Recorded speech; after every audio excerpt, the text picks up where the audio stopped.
situation. So it appears that he is present on this. Hello, welcome to The Keep. Thank you for joining us for this wonderful adventure that we are all on. We haven't done introductions for a while, so if you haven't been around long enough to find out, I'm Lauren, I'm the DM. I corral this herd of cats and sort of curate these shenanigans. Oh my goodness. Welcome to our adventure.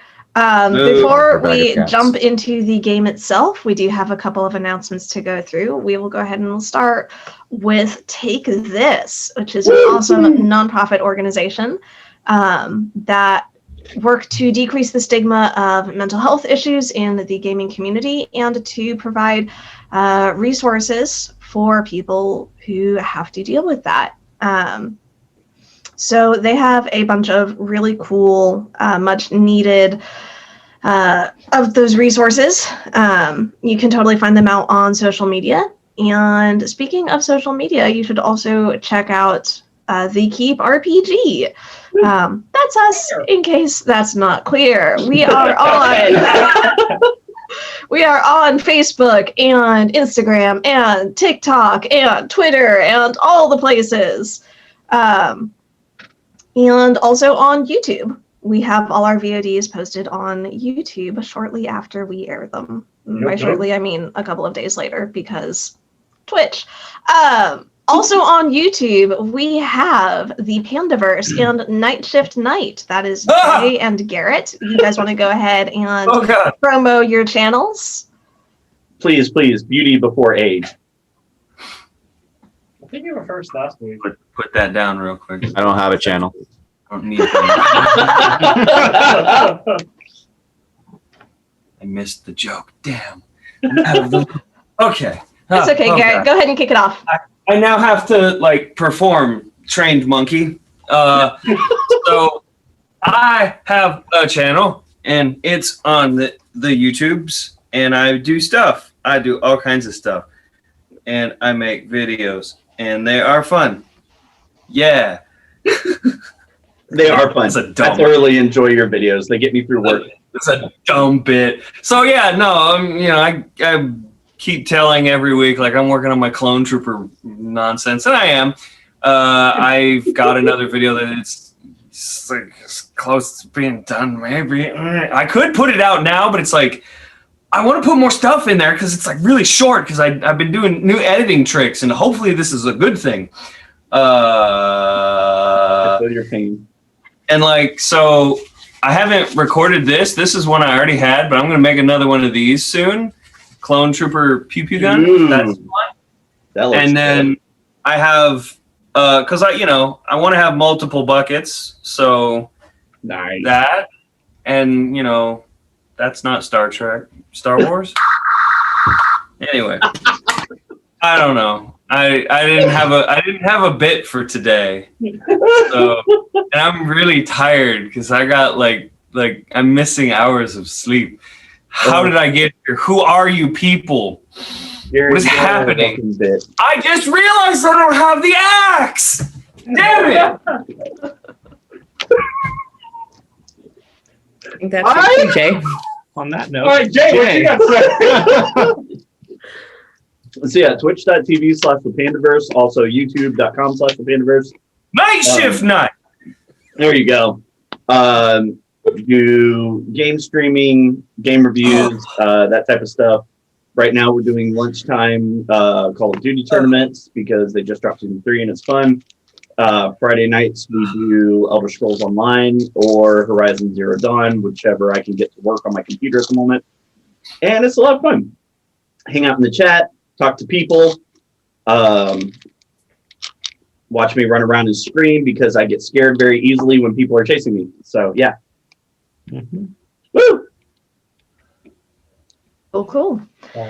Man, you were way more to the point than I was. Holy crap. I'm used to operating without sleep. You're not. I feel like that's a sad state of affairs. Also, I was a night shift person. I knew what it was like to live the zombie hour. Would you The say dark you were a night times shift still and- haunt me. That's where the name came from. Third shift, man. Like, you go into work at 10 o'clock or whatever it was. It's my favorite shift, man. I love third shift. Yeah. Live the Right. vampire life, bruh. Right. No. Anyway. No, I'm solar powered. I would rather get up and go to work earlier and be able to go to bed with the sun.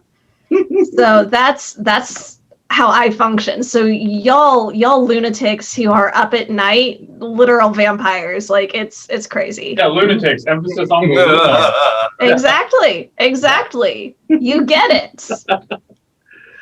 On that note, this On late that night. note. Dungeons and Dragons.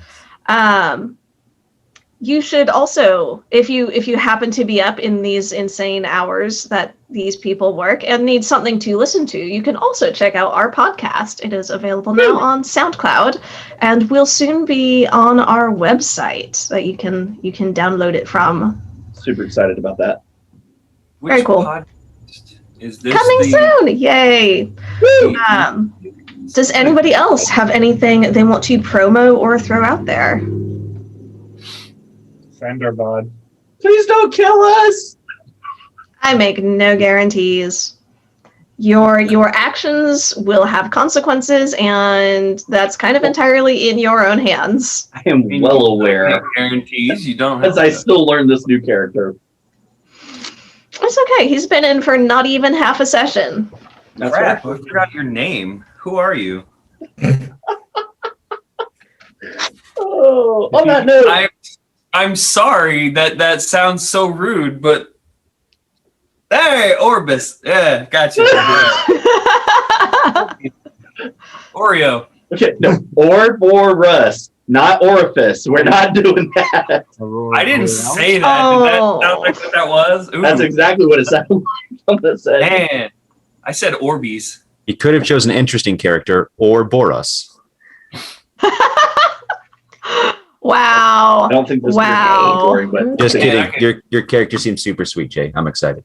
I like your I- character so far. On that note, let's get a chance Arby's. to dive in and to explore this. Orbeez, Arby's sandwiches. Right. Sorry. When last we left our heroes, Everything is bad. success and failure had mirrored each other for the 11th hour, as not even a day after the saving of the Oracle of Bahamut, the group was forced to fight the Puppet Master's avatar when it took possession of Val's body upon his self-inflicted death. Regrouping from the sudden shift in the morning, but finding little time to rest and grieve, the party split once again. Solyax left with Val's body in an attempt to cover the rest of the group's involvement, and he made his way to a crematorium to dispose of any evidence. Once satisfied the rest of the party's involvement would not be discovered, he met first with Xantier to alert the trainee of these next day's plans, and then briefly met with Archpriest Desmond to explore or to explain Val's death as the judgment of a heretic. As the busyness of the day began to still, the Arbiter took some time for himself, finding a tattoo artist to help him memorialize his dead friend. While Kazator, Doran, and Rai traveled with Gertie to the catacombs to meet up with Sarai and Harker, Halberd took a reluctant and brusque oust to investigate the recently docked ship. Watching the ebb and flow around the water's edge, he spotted the familiar figure of Reuven walking with another Platinum member of the Brotherhood, raising suspicions that this individual might also be one of the suspected children of Tiamat. Another notable figure in the crowd turned out to be Kahir, the changeling assassin the party had fought, bested, interrogated, and attempted to ally with in Whitebrand.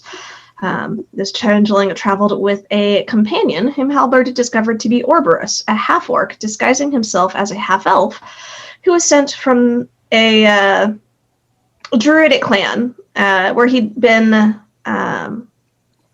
connected with Audir, a previous ally of the 11th hour.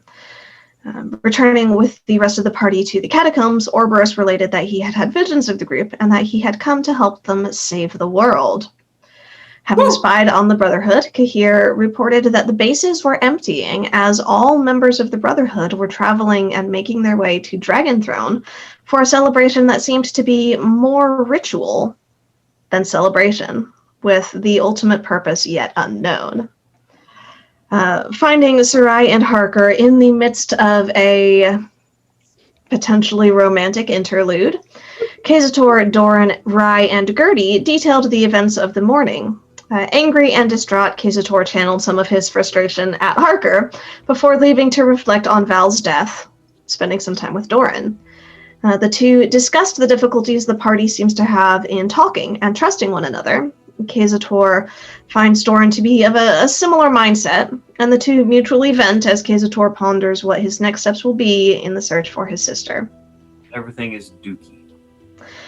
Finding herself the sole party member remaining with Gertie, Sarai, and Harker for a moment, Rai turns her focus to gaining better information about the situation in Dragonthrone, and specifically about the council. The curious revelation that Alina Kramer, the merchant representative, is the only non-dragonborn on the council, and also bears a passing resemblance to Kalarin, another of Tiamat's children.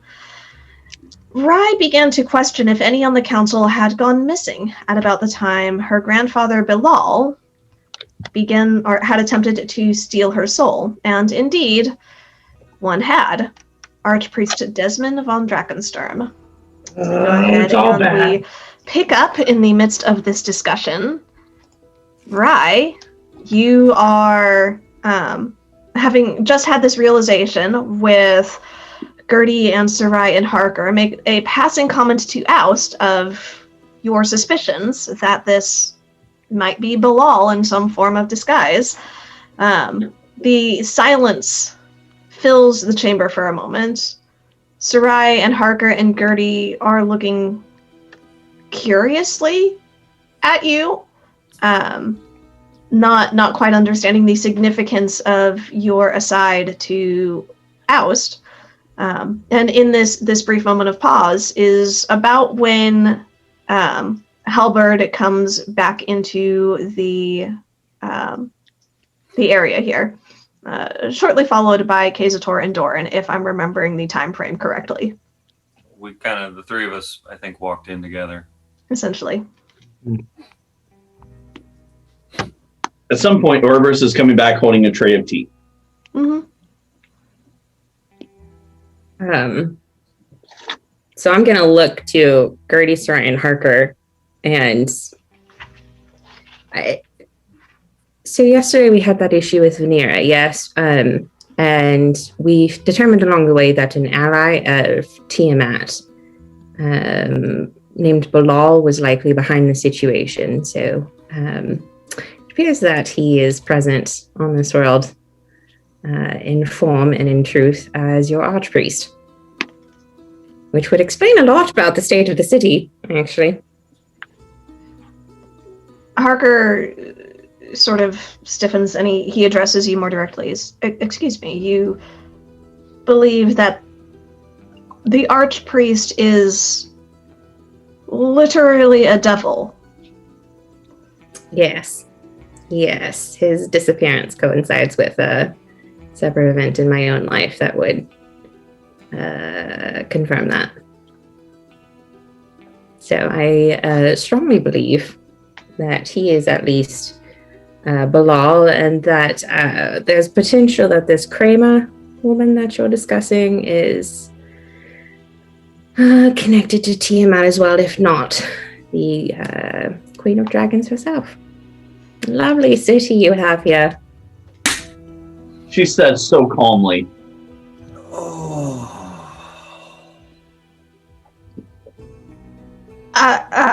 Harker just looks at you, stammering for a minute. It's like, I'm not sure I follow the logic. Yes. Once the rest of them come back in, because I do believe this is going to be a bigger conversation, yes, I will go through everything a little bit more carefully for you. So once everyone else is in, I'm gonna... Oh. Wes? Lauren, I realize I'm not there, but question. Would you say it was about 6 years ago that I got called by the Archpriest to be the Arbiter? Yeah, right around ish. Neat. I like the fake thinking. Lauren's like, oh, yeah, sorry. Lauren's Was a it wonderful Archpriest or actress. Bahamut? The Archpriest speaking for Bahamut. Once everyone else gets back in, I'm actually going to pull out the monocle and turn it to see invisibility and hand it to Oust. Can you just monitor the situation? I think we're going to have a little bit of show and tell in a minute. I'm looking specifically at Halberd because I know he will understand this better than the others. I will say, so turns out Archpriest Desmond disappeared about 4 years ago for 3 to 5 days, which leads me to some concerns about how he might possibly be below. So, lovely situation we find ourselves in. And I'm going to check Oust for confirmation that there's no sensors.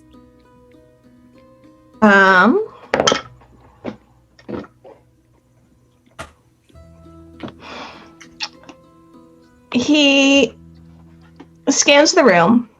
You see him looking through the air generally, and then his eyes seem to freeze for a moment, and you see his shoulders get very stiff. You recognize the tension in the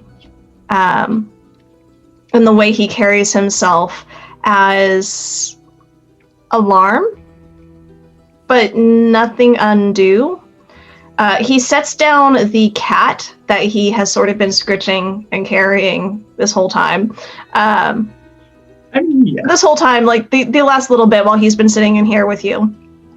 And nudges it forward. And then he very casually gets up and starts circling the room closer to the wall. And then in a blur of movement, you see him draw and strike out with one of his knives, a very brief toss. And a small pile of sludge appears on the floor. Dang! Blackish, hickory, fiendish kind of. Stinky? It reeks, and there's a very faint sulfurous smell that fills the air. He looks at you, nods. Nothing else. Well, please do not be alarmed, sir. You've already seen this, so you're well aware. And I'm going to go ahead and take my disguise charm off to reveal myself as Tiefling. You see Harker sort of startle a little bit, and then look over at Sarai and Gertie, and you notice Gertie had no reaction to this. This was... She knew. Make an insight check. Okay. That's pretty good. 18. 18. Yeah, you get the sense this was not a surprise to her. And I will go through and tell everyone the same story I told Halberd, with the only sort of specific note to it is when I refer to my mother and myself as children of experimentation, I'm going to look at Kazator, and it's not necessarily an accusatory look, but just kind of like checking to see if he's noting the language, and then just kind of keep talking and just go through the whole story.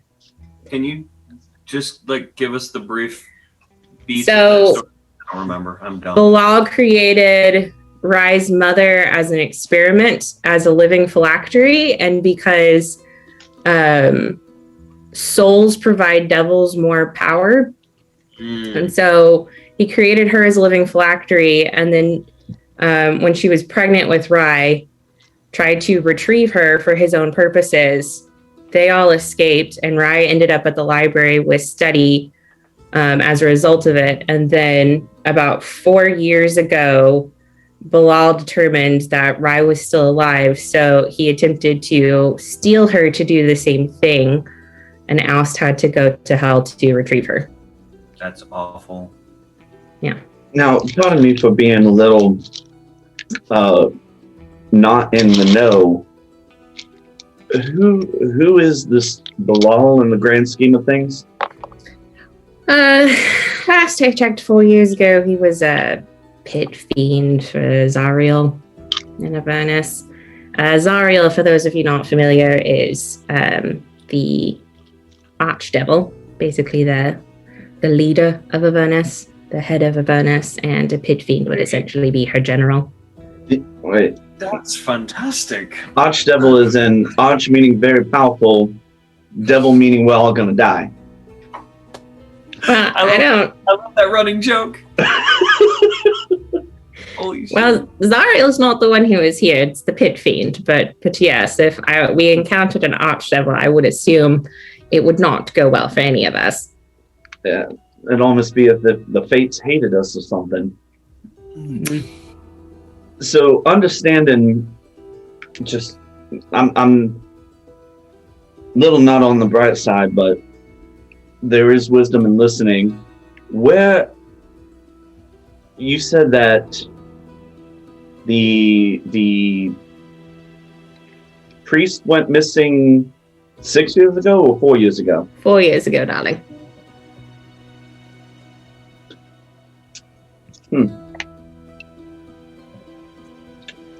Is there a noticeable reaction on Oberus's face that's like, are there events coinciding that I get the picture of he's putting things together? He's not right. I'm not entirely sure how much he's putting together at the moment. Just curious if this is a part of I get to ask questions about your backstory and lore. I know. I know 6 years ago was when the vision started, right? Right. How long was it? Because I don't see that on the thing. How long was it between visions and calling? It was a process. Confusing, I should say. Right. I mean, yeah. So your tribe got word, and there was a longer process before you were specifically chosen. So Kuthuk sent word about 6 years ago, was the start of the visions, and then as they got worse, then it took a couple of years. So 3 or 4 years to narrow down to one, decide if something needed to be done, and then what was going to be done, and then who was going to do that, and lots of ritual vision quests and the process of seeking their own confirmations. So it was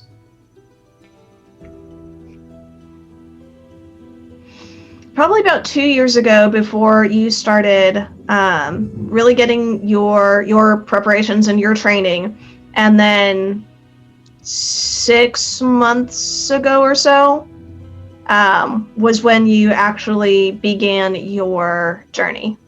Okay. I'll relay that word vomit. So I guess there's some confirmation to us stories here. So what does all this have to do with the Brotherhood? It likely has to do quite a bit with the Brotherhood. The other thing, which Case darling, I think you might be able to assist with this.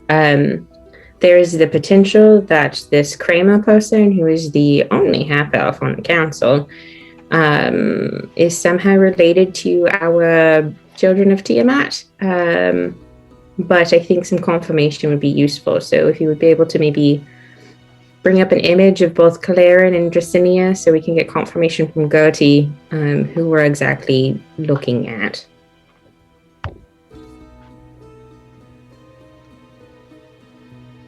I can make myself look like both of them. I've seen both of them. You have. I think you are the only individual in this particular group who has. He is now. Yeah, because Val would have seen both. Mm-hmm. He didn't have the interaction that Ryan and I had, but he would have seen Kalarin in the Feywild. He saw the lady in red. He saw the city there real well. Great, we're in the Matrix now. Okay. I will go ahead and, because of my own thoughts, remembering her as this lady in red, where Dracinia seemed to be much less flamboyant in her appearance and more suited to Flamboyant. infiltrate the Not funny. Don't laugh at that. council. I will start with her to see. I will disguise self as Dracinia to see if the council member looked the same. Gertie and Sarai and Harker, as you minor illusion, disguise self. We'll go disguise self. Okay. As you magically transform yourself to give this appearance, they don't. It's not a it's not a match. It's like, no, that's not quite. You mentioned previously that You should change The back. individual- He's still in disguise. I'm still in disguise. Looks similar to. Did they say they look similar to Kalarin? Yes, I did a rough sketch of her. A rough sketch. Does this form look similar as well, as if it could be related to both?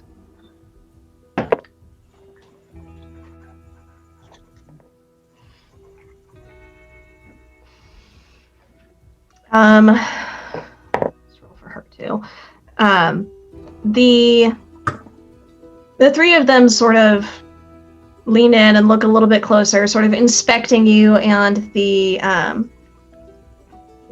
appearance that you have. Gertie gets right up in your face, sort of just very, very closely inspecting. It's like some similarities.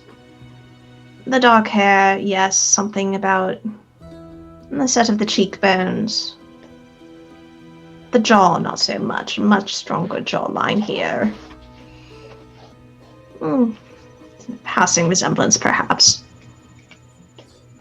Will the rough sketch do for likeness to Kalarin, or should I give a more accurate depiction?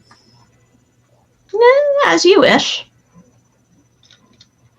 I don't think it would hurt just to see what flesh and blood looks like compared to a drawing. Mm-hmm. I will disguise self as Kalarin. Okay.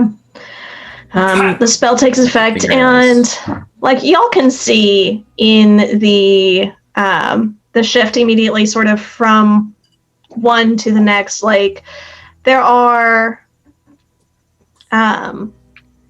there are similarities. Very sharp cheekbones, like a stubborn jawline, narrow set eyes, very sort of haughty demeanor. Kazator, make a performance check. Yeah. We're gonna use the new dice tower I printed, and we're gonna. It has 3 slots, and the middle's been rolling best in my tests, so here we go. But not now. Okay, I'm good at performance. 17. 17. Not bad. You oversell it just a little bit, That fits. but enough to get the idea across. There are some similarities. Gertie gets right up close again, remarking, I can see what you mean. Some family resemblance. There's interesting. And the Quite resemblance, but fascinating. not to match. No. neither of these women are identical to Madame Kramer. You see Gertie sort of scowl as she says the name. Do we know that these children only have one humanoid form? Our magic. I'm sure I know nothing of the sort. I have no experience with these individuals. As I guess just pulling from what I know about the arcane and I have looking through the books that Val and I got from the tower, which I now have, anything that's giving me an idea of if this is a like standard form that they can move in and out of, or if it's just this is their favored form, whereas they can pick something different. You're making me go way back in my notes to those books. I'm gonna look over at Doran. Darling, you have charcoal images from Zelisar's cabin. Did any of them have Tiamat on them? Lauren? I think they had different dragons that people were fighting, but Tiamat wasn't mentioned, was she?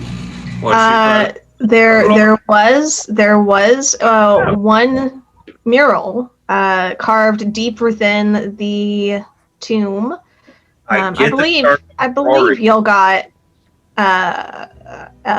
rubbings of all of them. Yep. Yeah, that was definitely the intention. Mm-hmm. Was it Tiamat in dragon form? There was Tiamat in dragon form.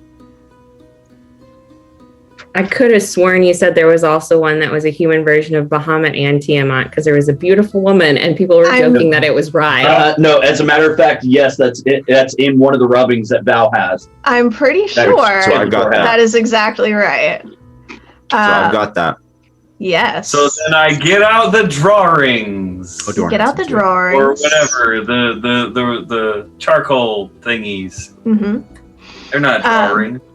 With this, you do see a strong resemblance between this charcoal etched figure and Kalarin and Dracinia, and also a passing resemblance to Alina Kramer. Like, not that y'all know what she looks like. None of y'all have met her. I forget. Val was the only one. Gertie is remarking on how this charcoal rubbing is almost like the intermediary between the like there's a scale, and with this you can sort of see it fill some of the gaps with a slightly stronger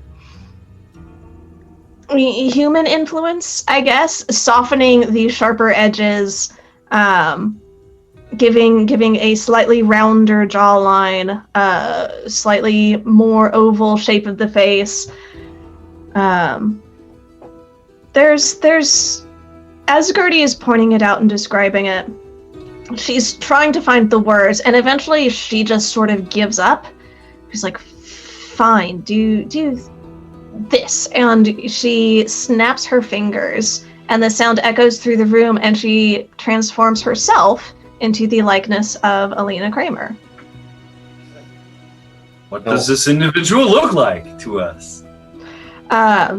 So Alina Kramer is a half-elf, a very strict expression on her face. You can see Gertie's displeasure is sort of showing through. And there's like this... Performance check! Why not? Why not? Okay. It was a low note. Good. No, this is... I was hoping it'd be like low, and she was just like, look at me, I'm this lady, I'm so great. Yeah. That was a natural 18 plus her charisma. You can see, like, as Gertie transforms herself into this disguise, there's this moment where the expression is the exact same as it was on Gertie's face, and then she shifts her body weight and how she holds herself and adopts this very sort of demeanor. How was that again? You get it once. It's on video. I was gonna say we get it for all eternity. It's all internet forever. man. In perpetuity. You can get it. Man, it's So comparing the four of them, there are definitely some similarities. It's not identical, but the trust is not there though. This is remind me, it was Val who had seen. Everybody. Okay. Yeah. Yep. Now, Val's notes, in kind of underlining in the journal, as well as his own notes of the different names as they were traveling through. we took K-Support has all Val's notes of this dragon, this name. Right. This is not something Val would have noted down. Well, gentlemen, I don't know if we can call that absolute confirmation, but I am suspicious of coincidences in this circumstance. one to agree. Mm-hmm. Hmm.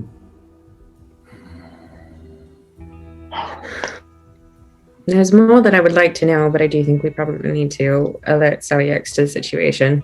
I was just thinking that as well. And Lauren, in those notes, we only ever found two sisters. There were 2 females and 3 males mentioned, right? Kalarin said that to you and I specifically because you asked her about sisters, Right. and she says, I only have the one. Mm-hmm.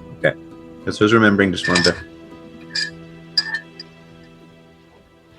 I trust her word less than her sister's writings. So I was just curious. In her writings, there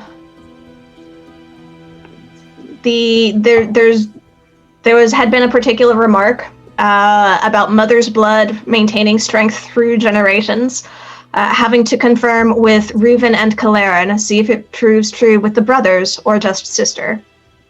Yeah, okay. Cool.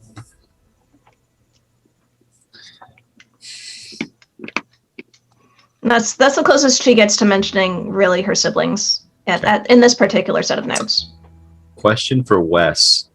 Or There was a discussion about Tiamat and her 2 avatars and where they are. Was that in game or out of game? that was out of game. That was Okay, me just so- rambling on random stuff. Okay. Random Case TMF trivia. Kasator spent much more time studying the Celestials than the opposite, so he probably has no idea. Well, that is a question though, Lauren. What do I know about Tiamat's current avatars? Meaning, what are you using for? What's Well- canon? What have you made canon? Okay, so Tiamat is depicted historically in 2 ways, either in her 5-headed dragon form or in her human guise of the human woman with the dark hair. Very sort of striking features. I can pull up the actual description itself. Give me just a moment. 1 Mississippi, 2 Mississippi, 3 Mississippi, 4 Mississippi. That was many. What do I know about her role in Inverness in relation to Zariel?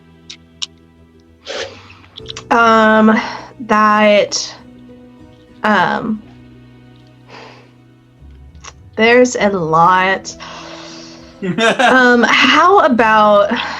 How about this? When we get to Solyex, if you have time to hit the books, we will get into that. If you're trying to remember, we will jump to a moment with you at some point in the evening or when you have reason to be pondering this, and we'll have you just see what you can remember off the top of your head. Yeah. So we'll get to that, and we'll go ahead and keep the scene moving here for a minute.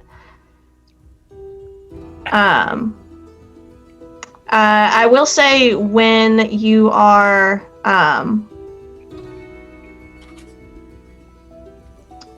most familiar with her human form. She is mostly depicted with very like long dark hair, completely dark eyes, wearing sort of seductive garb with a smirk or I get hella vibes. haughty, Hella vibes, but like No, I know exactly what you meant. haughty and prideful depictions on her, or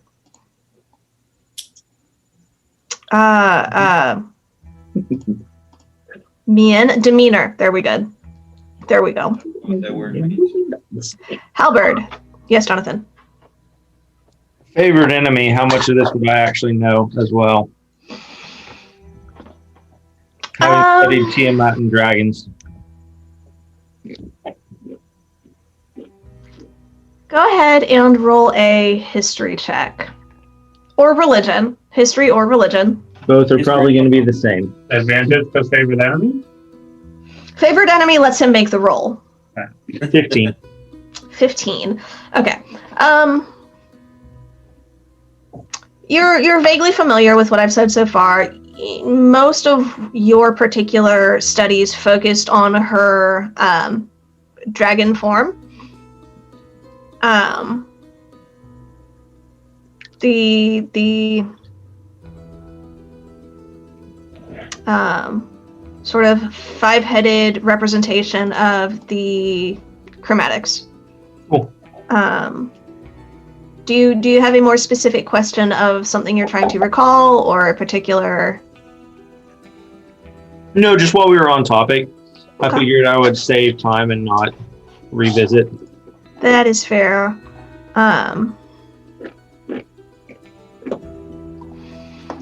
We will go ahead.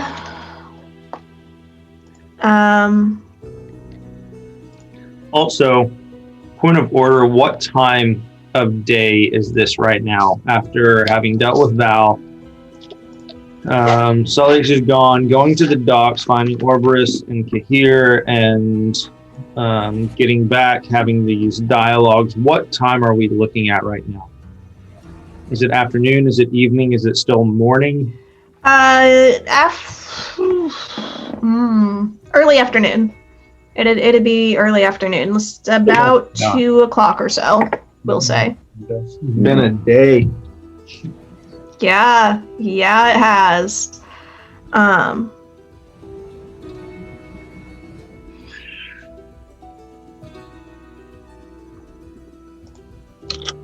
Okay. So, just to make sure I'm sure where everybody's at, Sullyx at this point is probably in the middle of his meeting with Desmond. The moon bear.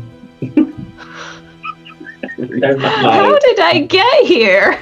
That's what We're we ask asking that ourselves. question. That's what we're asking ourselves right now. All right.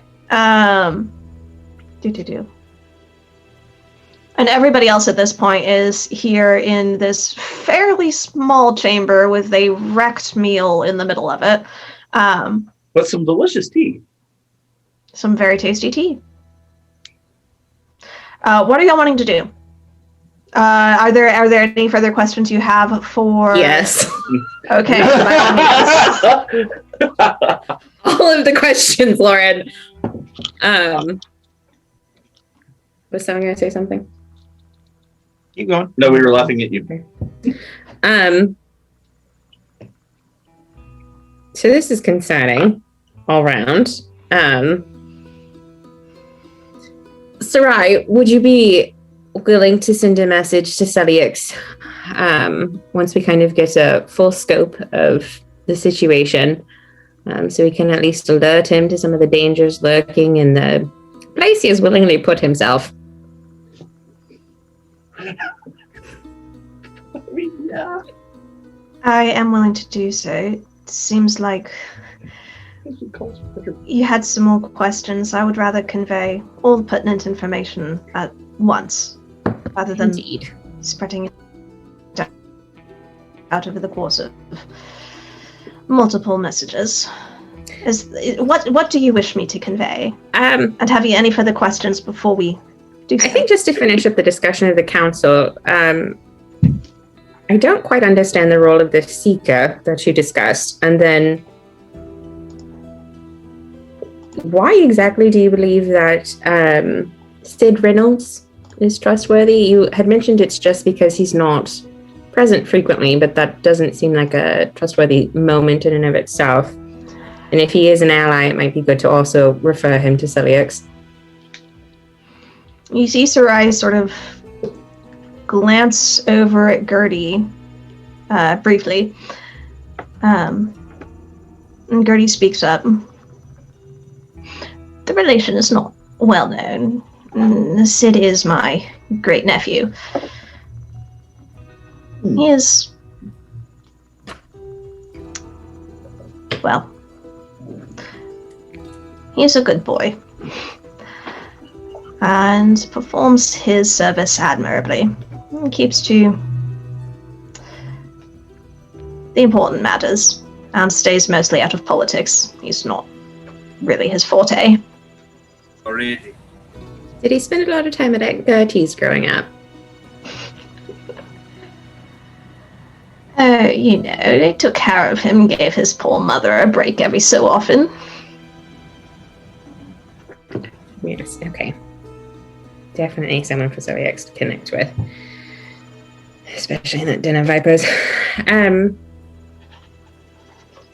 Politics is not his specialty. What is? He has a great skill, shall we say, captaining the fleet of wyvern riders. He earned his rank quite formidably. Just for modern us speak, is this basically he's in the Air Force? Essentially, yeah. Okay. A captain of pilots of very deadly weapons. Be the airborne division of the army. The air Essentially. Air Cav. Yes, I want to ride a wyvern. Air cavalry. That terrifies me. That's a good way of putting it, Doran. The air cavalry, yes. I said it like 3 times, but y'all couldn't hear me. No. But air cavalry sounds so rad. I'm excited. Anyway, moving on. Anything Air else you cavalry that gentlemen? ride. Sorry, go ahead. No, you go ahead. I was just gonna make a joke. It's air cavalry that ride great big predatory horses. Mm-hmm. Flying horses. With teeth and claws. Is it helicopters? Sure. Any other questions that come to mind about Mr. Sid Reynolds, gentlemen, or shall we move forward? Right now, Halbert's just taking all of it in. So he's content letting Rye continue questioning. He knows that she she has vested interest in multiple different areas and arenas of this right now. And he also, it's just this moment. So if something comes up, he's very much absorbing, but he will jump in if questions arise. Because when have I ever been quiet when I wanted to say something? That would be never. And then you mentioned this Seeker. Is that a long-standing role on the council, or is that relatively new as well? Fairly long-standing. I don't remember when it was established. Before my lifetime, I'm sure. The Seeker controls the spread of information within the city proper. The news boards, the town criers. Propaganda expert. In most practical ways. Exactly. Has a strong power to sway public opinion. And that is, in fact, his purpose and role, as far as we can tell. Yeah, my counterpart, essentially. Have you been seeing him covering stories for the council that they're trying not to let out? Of course. Like what? Oh.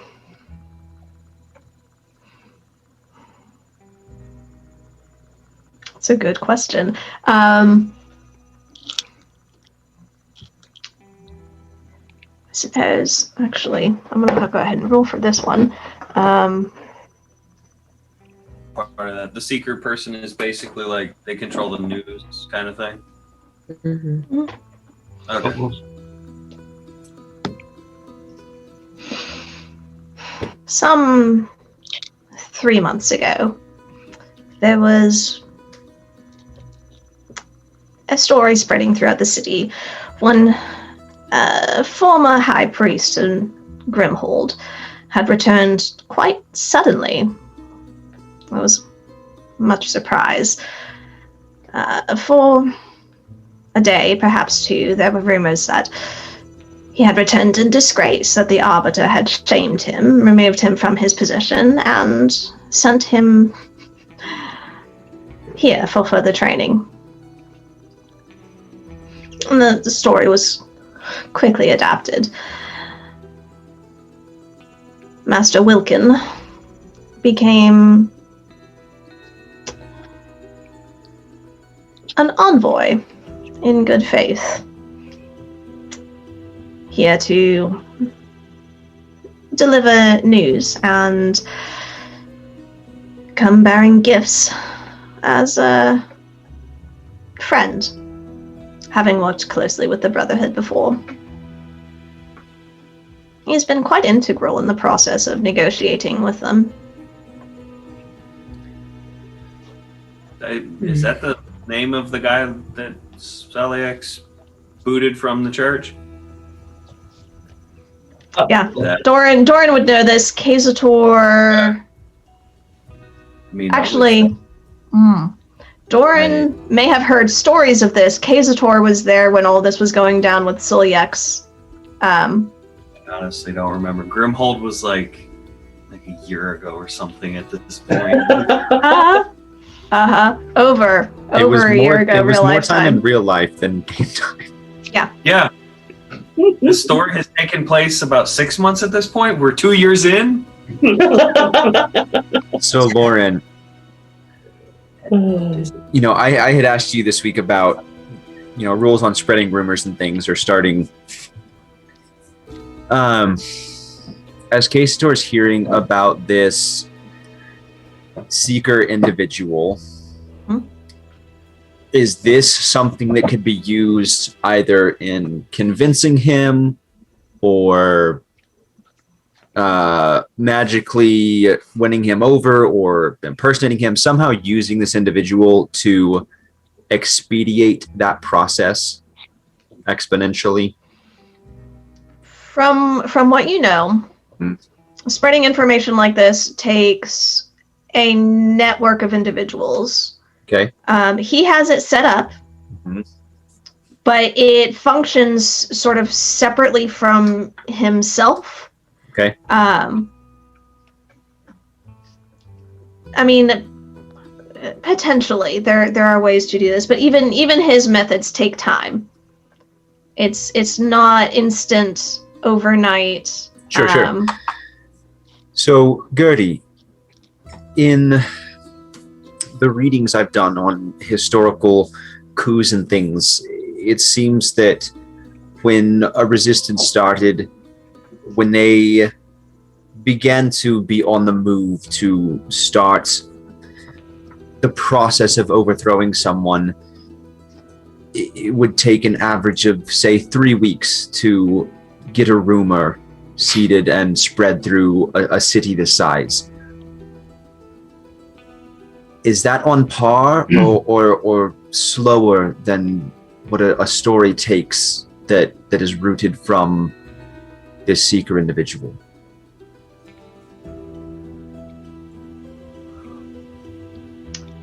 In some ways, it's equivalent, I suppose. In certain cases, he can speed things along.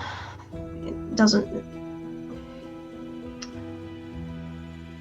Some folk are intelligent to know that when you're ramming something down their throat, it's something that you desperately want them to believe, whether it's true or not. Topical. Frequently, the most successful stories, from what I have seen, have been the ones that are given time to naturally spread. Word of mouth is, after all, a valuable tool.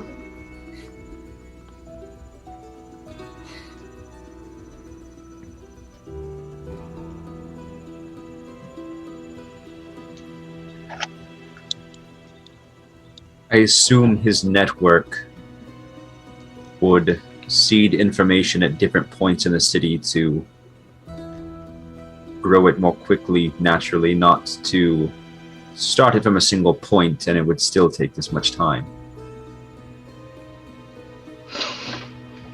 My thought being, if he started from a single point, there's no way it would reach the entirety of the city.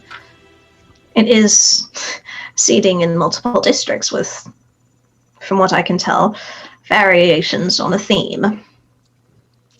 You get one message repeated identically over and over and over, and it doesn't feel natural.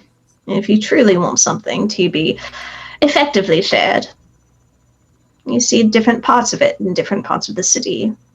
As folks speak, they communicate parts of the whole picture, and eventually the message you are attempting to spread becomes whole. Have you been able to identify those in his network? Say that one more time. Have you been able to identify those in his network? Oh, the most obvious official sources, of course. We have some suspicions of a few others. That might be useful information to find out. even if we were to spread a rumor through part of the city about what the Brotherhood is doing, it would be better than resources we can muster on our own. And if we can somehow trick his network into spreading our rumor. But how many people would really believe us? Not us, but if there's already a system in place, if we can trick them into spreading our rumor, that might... We could do what we could on our own and with the people that we know here and use him as well, and it would get as far as it could by the time that you have to move. But that's assuming them to work for us. If you're wanting to spread targeted information within only a single district or two of the city, that can be done at a somewhat faster rate. Certainly. The entire city is... It's large enough, it takes a significant amount of time. A district, on the other hand, a much smaller territory to cover. How long has the Seeker been in place? Master Clareson has held this position for some 6.5, 7 years, I believe. Jordan, you look like you were going to ask something. No, I'm just making notes. What about the rest of the council? Are there any of them that predate either Desmond or Kramer?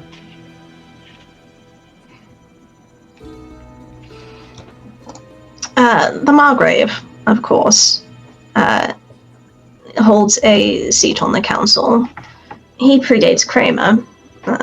Desmond himself has been holding the seat for the longest. And how long is that?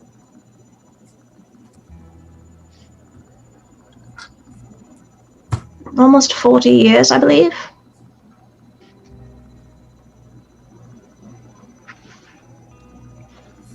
Wait a minute.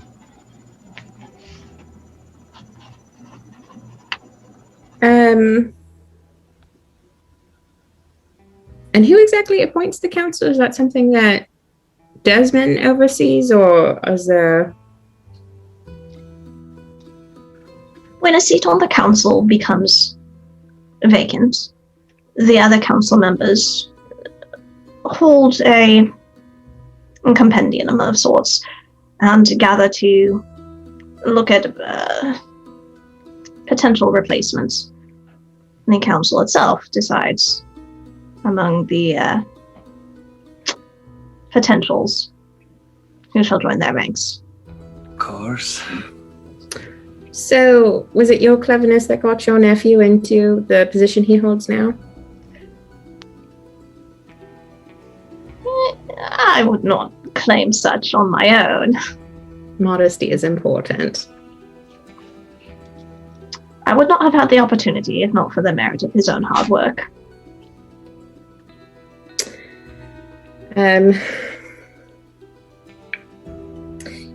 Okay.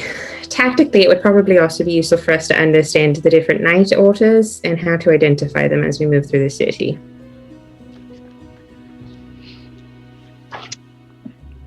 All right. Let's make him Lauren look up all the lore. I've got, see, the problem is I have too many Google Docs separately, and I'm in the process of transitioning to a more consistent organization system, but it's still kind of scattered because DM life. Ain't that the truth? All the fantasy, all the worlds. Doodaloo. Aaron, I got it. Random words. Potato, tomato, potato. That's when you take a potato and a tomato and you go and you make it into this magical new food. It's the miracle food. It'll cure what ails you. You feeling the things that bring you down? Have a potato. I'm very tired. Potatoes and tomatoes. no. Isn't that just fries and ketchup? Potato. No, it's Shut up. potato. Don't ruin the industry secret. How does one grow a potato mo? Potato, that's the industry secret. We can't tell you this. How does one merge a tuber and a berry? I didn't hear what you said. Okay, cultural joke. It's not One's important. a root, one's a fruit. So you make the potato the root of the fruit. There you go. Oh. You done This- yet, Lauren? Put a tomato Wow. seed and a potato. I'm that's Heads like on hurting the my brain. And if you want to experience more of these kind of shenanigans, head on over to Night Shift Night, where I do all kinds of wacky stuff. Horticulture with Garrett. No, I still need to record that armor time lapse video. I'm actually gonna do that. I'm gonna have because I'm a lunatic. I have multiple suits of armor. I'm gonna have them out, go out into the yard and have them all the parts laid out, and just have a clock and just time lapse myself putting all the shit on. Okay, got it pulled up. Here we go. See how accurate the D&D rule is, whether it's in my favor or otherwise. Who knows? It's for science. But if I'm proved right, hey, D&D Beyond, Wizards of the Coast, hit me up. We'll tweet that shit. And you know what? Even better, I'll go get somebody with a Nerf gun and have them shoot at me, so it'll be that's the stress test version. 6th edition, written by Garrett. All right, sorry, go ahead, Lauren. Okay. No, fam, you don't want that. It'll be you rolled a 4? Yeah, that's fine. You got it. You saved the day. Okay. Y'all don't want me to write that. So, the nightly orders. There are 5 in the city, and this is Gertie telling you, but for narrative brevity, I'm just going to give you the description of their names and their sigils, essentially. And so duties. If you can just give 1 to 2 words about. Duties. We had flying cavalry. That kind of thing. Okay. Only one. So, no. Sorry. you have the Order of Summer Knights. Their symbol is a red sun on a gold field. They are the most numerous and most often train sword and board. So sword and shield. You have the Shields of Wrath, which is a black diamond on a bronze field. They tend to be more defenders, line fighters. You have the Circle of Hibernal Rest, which is a gray circle on a white field. And they are typically trained Florentine style, dual-wielding swords. You have the Knights of the Scythe, which is blue, like navy blue crossed swords on a copper field. And then you have the Bane Legion, which is a crossed glaive and lance, and that on a purple field background. What did the Scythe boys and the Bane boys do? What are their responsibilities? Like this is not hard and fast rule. Any of the knights can be any sort of specialization. I'm just giving you all the broad generalities, sort of their stereotypes. So the Bane Legion, glaive, lance, spear, distance melee weapon. Distance melee, essentially. And the Knights of the Scythe are 2 navy blue crossed swords on the copper field. So they are also typically like they're fighters. Gertie describes them almost as berserkers, where they are the bashed down lunatics of they're like Halo 2 brutes. Gotcha. Yeah.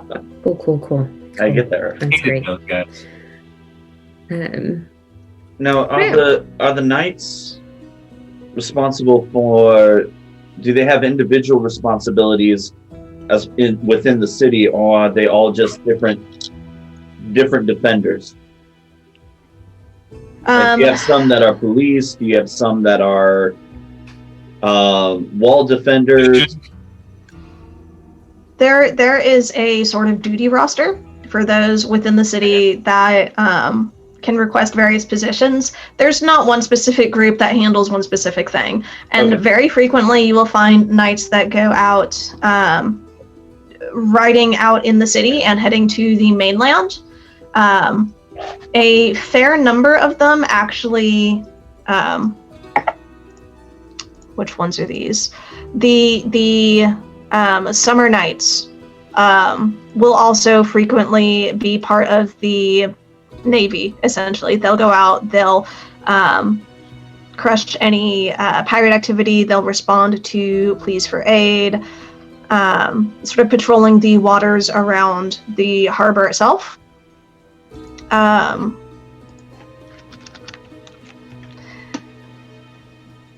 And like they'll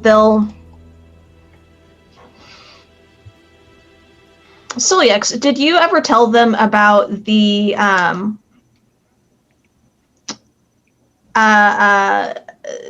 purifying efforts of the bands that sort of rove the mainland? I feel like I did back when we were first dealing with the group called the Underhold. You're talking about the Inquisitors, right? Yes, essentially. Yeah. No, I'm pretty sure I told them about that back whenever we first encountered the people hiding from them. And why they didn't like me. Yes. So there are these groups typically comprised of laymen who will go and travel and purify the lands, as they like to claim it. Spreading righteousness and hunting down heresy, and while the church officially is very hands-off and doesn't necessarily condone these roving groups of individuals, fairly frequently, like they have to get their military training somewhere. And there are not uncommonly knights posted in larger cities as aides for the churches that are present, or out to patrol the lands and keep its denizens safe. The official position of the church is do not go murder people in mass numbers. That is the official position. Well, that is the official position of the church. Do they know that? That's No. a Gotcha. good position. Fascinating.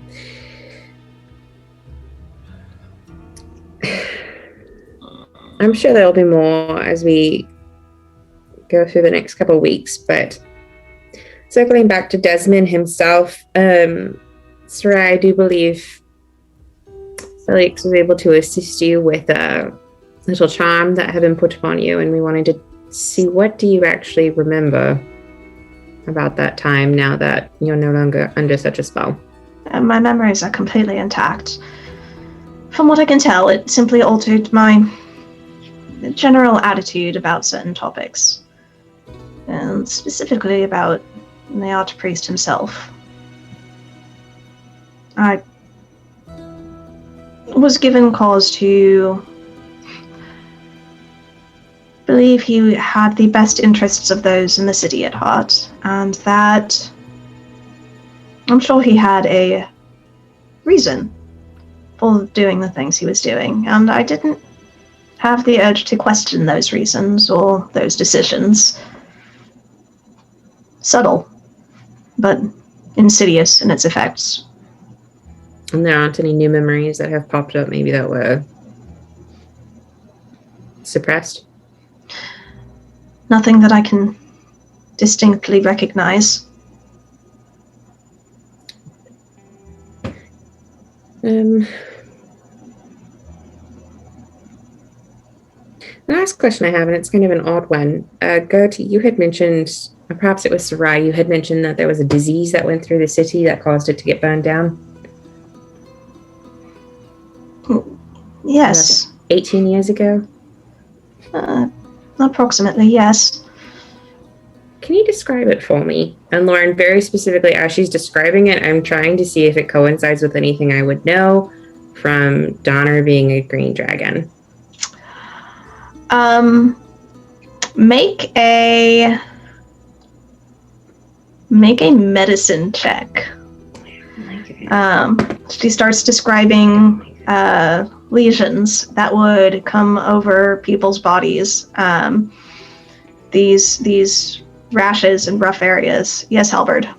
My knowledge of dragons and their workings and how they do things, would I be able to just, point out and help if she starts thinking, like, oh, maybe that sounds like, that sounds like poison. That sounds like that would be a toxin. That might be dragon based. That might be.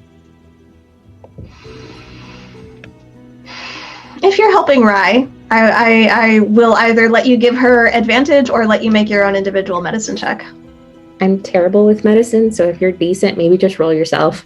And Lauren, I missed it. What's the story they're talking about? When you first entered into the catacombs, you had noticed a large number of markings and graves that were buried within a very short period of time. Okay. And Sarai had mentioned, or Norman, I think. It was either Sarai or Norman who you had been talking to that remarked that it was the sickness a little over 18 years ago that had spread through the city.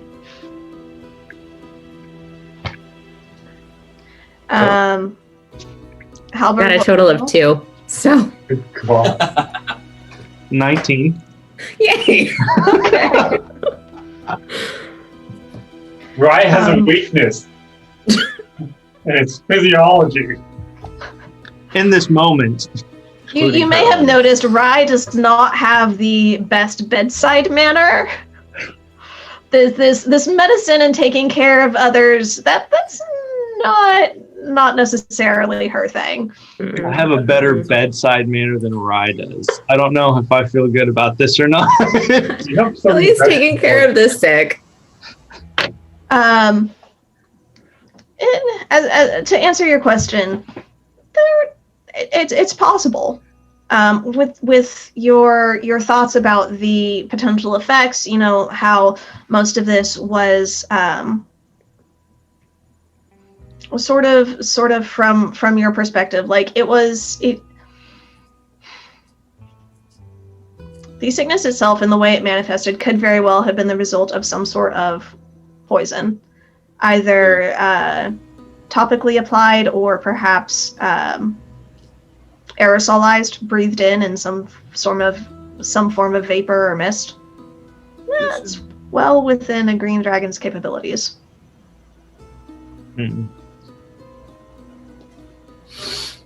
So, based on my own background of knowing how fast dragons can infiltrate cultures and societies, is it something that I would view as reasonable and actually potentially likely that random crap just starts popping up when bad dragons show up? You are very suspicious of anything draconic in general. If that's where your thoughts go, then yeah, you feel free to make that assumption. Yeah, I'm totally putting that out there. It's not far off to believe dragon poison could have been a possibility from this. The sudden exposure, the mass extent to which it affects people. Regarding my research and experiences, it's not beyond the realm of possibility. I can't say for certain, but in Dragon Throne, with a whole bunch of mess running around right now, yeah, I do believe if what you're getting at, Rye, and what I'm kind of wondering is how long of the game has this been? So I thought we were playing a long game, but I think someone else is playing an even longer game. And if that was 18 years ago, we may also assume that the green dragon is still present and not entering the city like the rest of them. Yeah, there's an entire network of tunnels and systems to be able to enter and exit through different means, and we've even had fiends just show up with such that different members of Bahamut's order are curious and investigating their mysterious appearance. So I'm very concerned, and I think that might be something worth looking into. How are they able to get around, and do they have passages and means of passage that we don't even know about? Indeed. Well, unless any of you have anything else, I do believe this would be the opportune moment to go ahead and notify Celiax. I'm in favor of that. I don't really have anything else. Okay. I guess I'm just curious as to why is all of this happening now? What's the end game? Why now versus 4 years ago? Is everything just right now, or are there special situations and circumstances that are lending itself to this better? And why have an arbiter? And an oracle. Oracle wasn't there, do it? Do what? The Oracle wasn't there doing that. Seemed to be a counter plan. It seems that they are dictating the timing and Bahamut is responding. I'm not in the means of being able to guess or fathom the understanding of a deity, especially such as one of Bahamut. So I don't know if they're actually playing a long game and he is responding, or is it possible that he is the one playing the long game and they are responding? T, is there something special other than the Brotherhood joining about this Festival of Strengths, this Feast of Strengths? Maybe with the timing?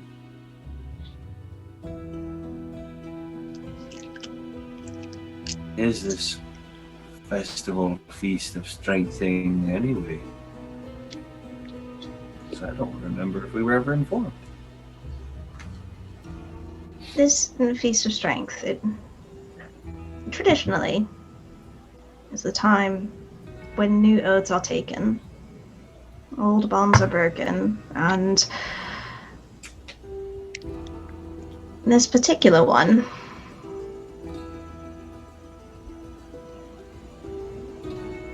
possibly. I'll have to do a little bit of research of my own to make sure. Well, go ahead, darling, and I hate to do this to you, Kate Stoll, but you are present.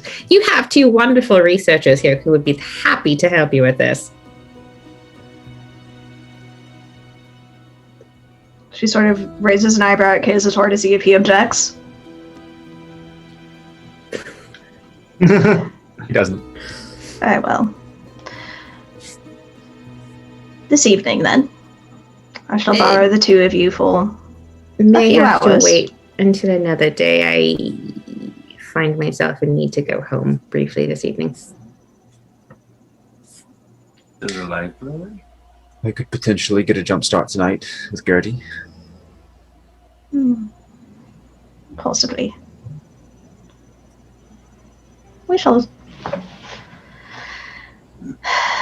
see what the risks are. And we may very well wait until the morning, if you would be able to join us. How far out is this Feast of Strengths? At this point, it is 12 days, 12 or 11. I'll do a closer count here in just a minute. Great. More time than we thought. Mm-hmm. And then after Anything else, or shall we contact Celtics? Please. Does he no? Does he really need to know all this? Is this important to him? No. We need to contact him, and we need to meet up with him, if at all possible. Potentially not in the city, or at least not in prying eyes. I just don't know if it would be easy for the Arbiter to come down into the catacombs. I'm going to scribble down a message for Sarai to verbatim send to Celiax if she's willing. And I have counted. This is 25. Need to meet Kramer, possibly Tiamat. Desmond, likely Bilal. Do not trust counsel. Beware Seeker. Wyvern Captain Sid, possible ally. Reuven and brother on ships. An impressive amount of information in 25 words. A lot of information. Very impressive. That's right. Miss So Excellence you have this indeed. jotted down. Sarai goes ahead and sends that. So Siliex, in the midst of your wandering throughout the city, Are you in a bathtub? no. This Hey, is this the afternoon. Arbiter's This is while growing. he's looking for the tattoo shop. I just thought he might have freaked out and gone into a, found a bathtub. Random house. Do you have a bathtub? I need it now. The Arbiter of Expressed. Bahamut, I'm commandeering this. I'm going to a bathtub. That's the Commandeering. next We're version of commandeering. Gygax. It's a flying bathtub. Gygax 2.0. Mm-hmm. Instead of a steed, it's a flying magic bathtub. So I get a message. So you get this message, and it pauses you in your steps for a little bit. And there's so much information, you just sort of have a brief moment to respond. Okay, What do you say? well, the first thing I hear is need to meet. So I'm going to go, okay, that's a lot. Going to the mountain tomorrow with Xantier. Meet me at Tasator's statue. I forgot about the statue. Everything is bad. See you in a day. I was really hoping you'd send that message while he's getting tattooed and then make him roll to not move and get the tattoo messed up. You're so nice. If he'd done a little bit faster with his investigation, that would have been a possibility. But he's still searching for the tattoo shop at this point. What all do y'all want to do for the rest of the day? Oh, okay. Well, before I go to bed, like we had stated, when I get back into my... Oh, have I talked to... I've already talked to Desmond, right? You've already talked to Desmond. You were looking for your tattoo. You got your tattoo. Right. You got back. You got your leather armor. You changed into your leather armor for bed. Before I get into bed, I'm going to run a divine sense in my room. Divine sense in your room? Look at little fiendy Buggers. Because they're apparently everywhere. Let's see. 60 feet, celestial, fiend, undead, as long as it's not behind full cover. Mm-hmm. I'm checking my room before I go to bed. Are you sleeping? Okay. No. Good. We established this. I have armor fixing better. You don't find anything in your room at this point. Is the ground still hollowed?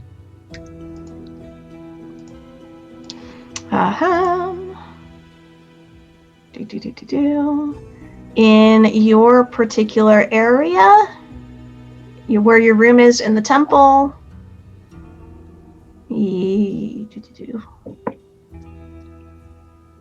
This particular, hold on.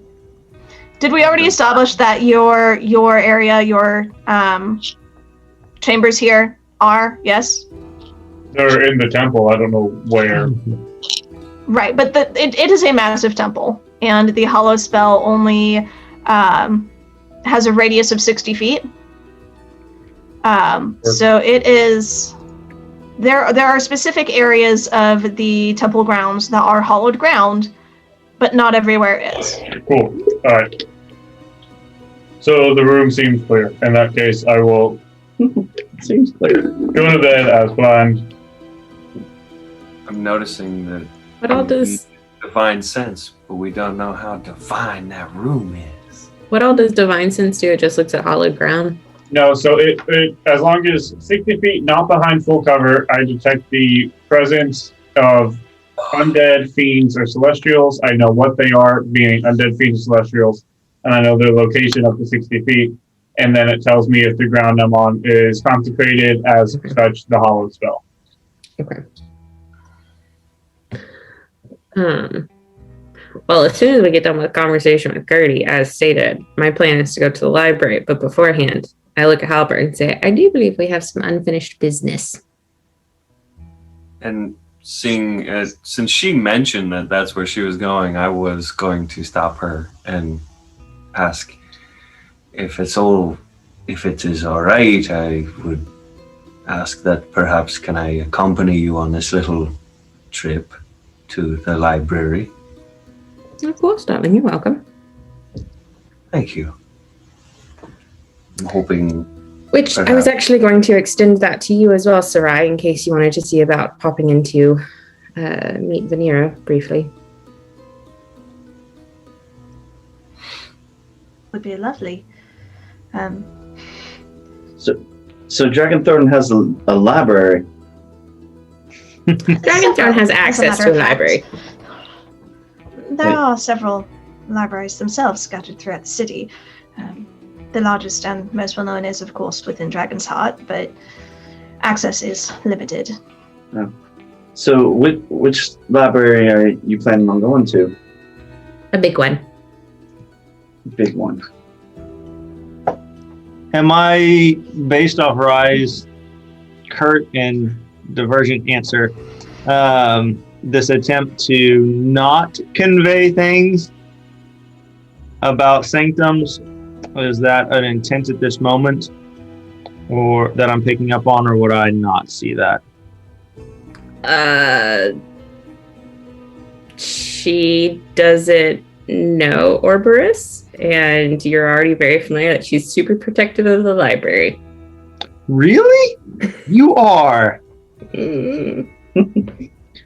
I look at Halbert and I go, and just, try to quietly ask him, like, how wild is it going to be when we cross over to that place?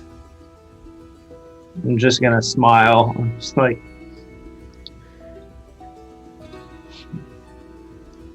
it's a trip, my friend. It is a trip. Well, then hopefully I'll find what I'm looking Overus, I feel like there's a lot we're gonna have to catch you up to speed on at some point in time. This tea is wonderful, by the way. Very much appreciated. Very much needed. Yeah, I forgot you brought that. Yeah, make sure you sip it slowly. As you chug this thing, you're going to be knocked flat pretty quick. Why you? And Lauren, I didn't put the good herbs in there, but the herbs that are a step down from those. I find herbs. What really did what? Like, are you What drugging people? Who has to detect poison? It's not a poison. I'm resistant to that. No, we have several herbs that my clan collects that we got we use on to help us on our vision quest. Allows us to become more closely connected to our respective deities. The little dusting that I put in the tea doesn't quite take you that far, but it does help with relaxing and emotional release. But if you drink it too fast and you're not ready for it, it could have a little bit stronger effect than what you be ready for. I don't chug it. Essentially, yeah, that's essentially what I did. The further you get into this description, Rye just takes the cup and puts it on the ground. It's essentially put the calm and motion spell in a tea. Essentially, it's probably some magically grown, harvested, and dried in auspicious times. Some combination of chamomile, lavender, St. John's wort, a little valerian. With just a touch of vanilla. I've got the cup because it's natural. I'm looking at it. First, the hard-made drugs. I've got the cup. I'm like, I look at it. Take a sniff. Look at him. Look at this. Look at him again. I don't chug it. I was gonna say I'm gonna look at Doran. Does he look like he's contemplating chugging it? No, but he took a big swig. I was gonna say if you look like you're contemplating chugging it, I'll say something. But if you're not, no, he took a big old gulp though, like a decent big hearty gulp, assuming that the cup is reasonable size for that. Oh yeah, I went and got the pints from the bartender. From Milo, my boy. Yes, Milo did add a drop of his special reserve in there. Just a drop. Oh no, I can taste it. I know that flavor. It warms you up from the inside out. I look at Doran just eyeing the cup. I'll be like, how dare you? And then I fucking chug it. Okay. Make a I'm like doing this. I'm like eyeballing him when I do it. What do I do? What am I rolling? Make a Constitution saving throw at advantage. Boop. And actually, we'll use both of the metal dice. Actually, no, I have 3 metal d20s. Ooh, I will use this one. Doopy doopy doo. 17 plus 8. Oh yeah, you're fine.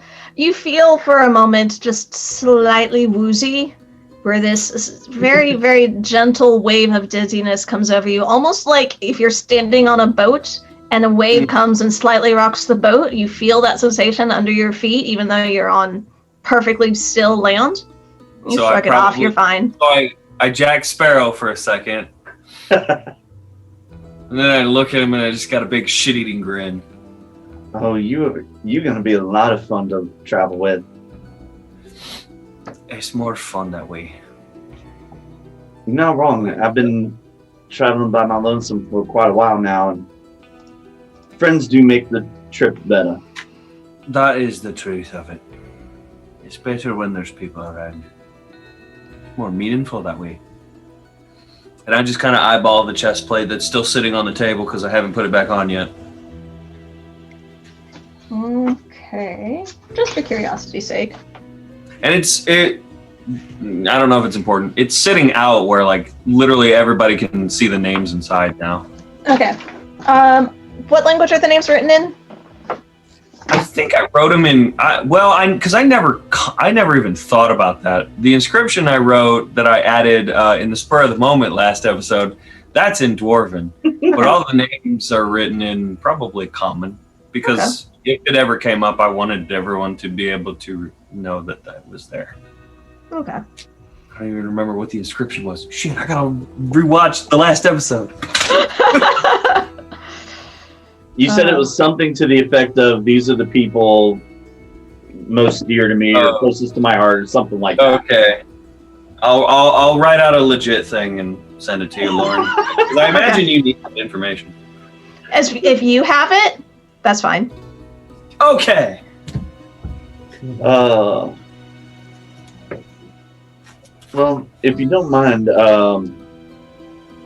if you're going to be making your way out of here for a while, I wouldn't mind having a chance to commune with nature and get to know the place a little bit better. Is there someone who could walk us around outside the city and get a feel for the area? Sarai speaks up. Certainly, I would be happy to take you. And Harker's like, I'm not sure that's wise. Sarai just sort of shoots him a little bit of a glare. He's like, I will accompany you. Provide a watch while you are communing with nature, of course. Real quick,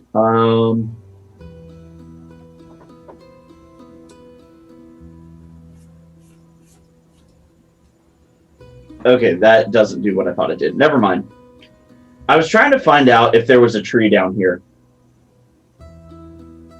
Or a seed I could plant and grow into a tree. But the spell that I was hoping to use to do that doesn't do quite that. Okay. It said it enriched for a year. I thought it like grew it for a year, but no, that's not what it talked about. So, poop. All right.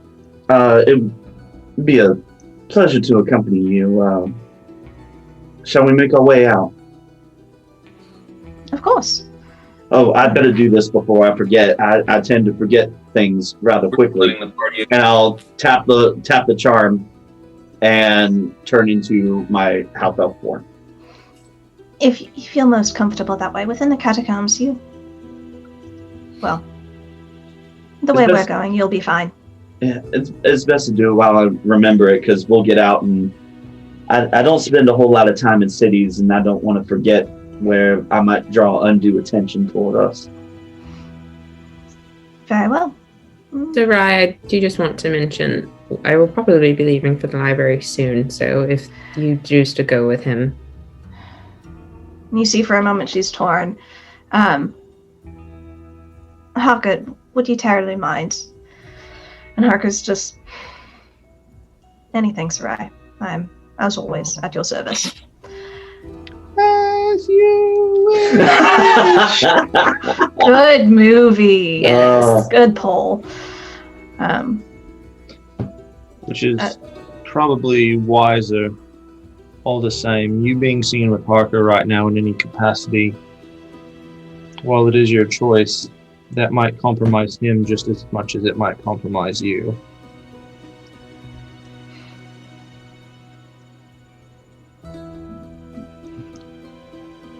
Very well. Plus, I know a young lady who very dearly would love to see you. I would very much enjoy seeing her. Yeah. Shall we then?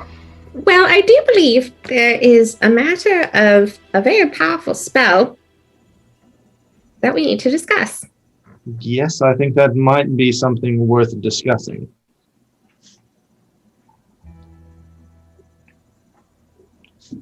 I'm going to go ahead and pull up a chair and sit down at the table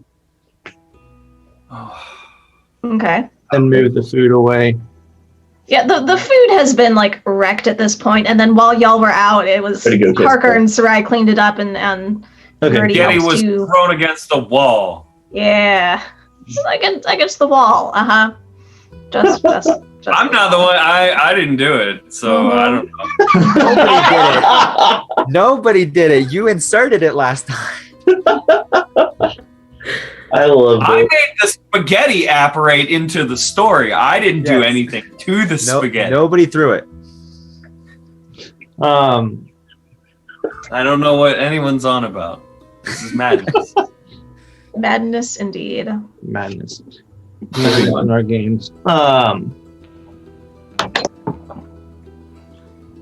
From what you've told me about this artifact, it is very powerful. Mm-hmm. I forgot that was a problem we had. Right? It's like, oh yeah, this thing. Oh, okay. I'm tracking with what y'all are talking about now. That was a DM moment of, okay, where's this gonna go? Okay, tracking along. That's funny. And if I'm glad I wasn't the only one. Thank you for that, Lauren. convinced of anything that I have learned very clearly, you will prioritize the acquisition of knowledge for the library above almost all else, if not above everything else. And what little I do know of this item, it is both very destructive, but also masquerades as something beneficial.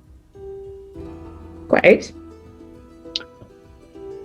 Your sanctum is devoted to the acquisition of magical artifacts, knowledge, wisdom, and information across ages. Y'all have runners across worlds. Y'all are able to collect and gather different goods.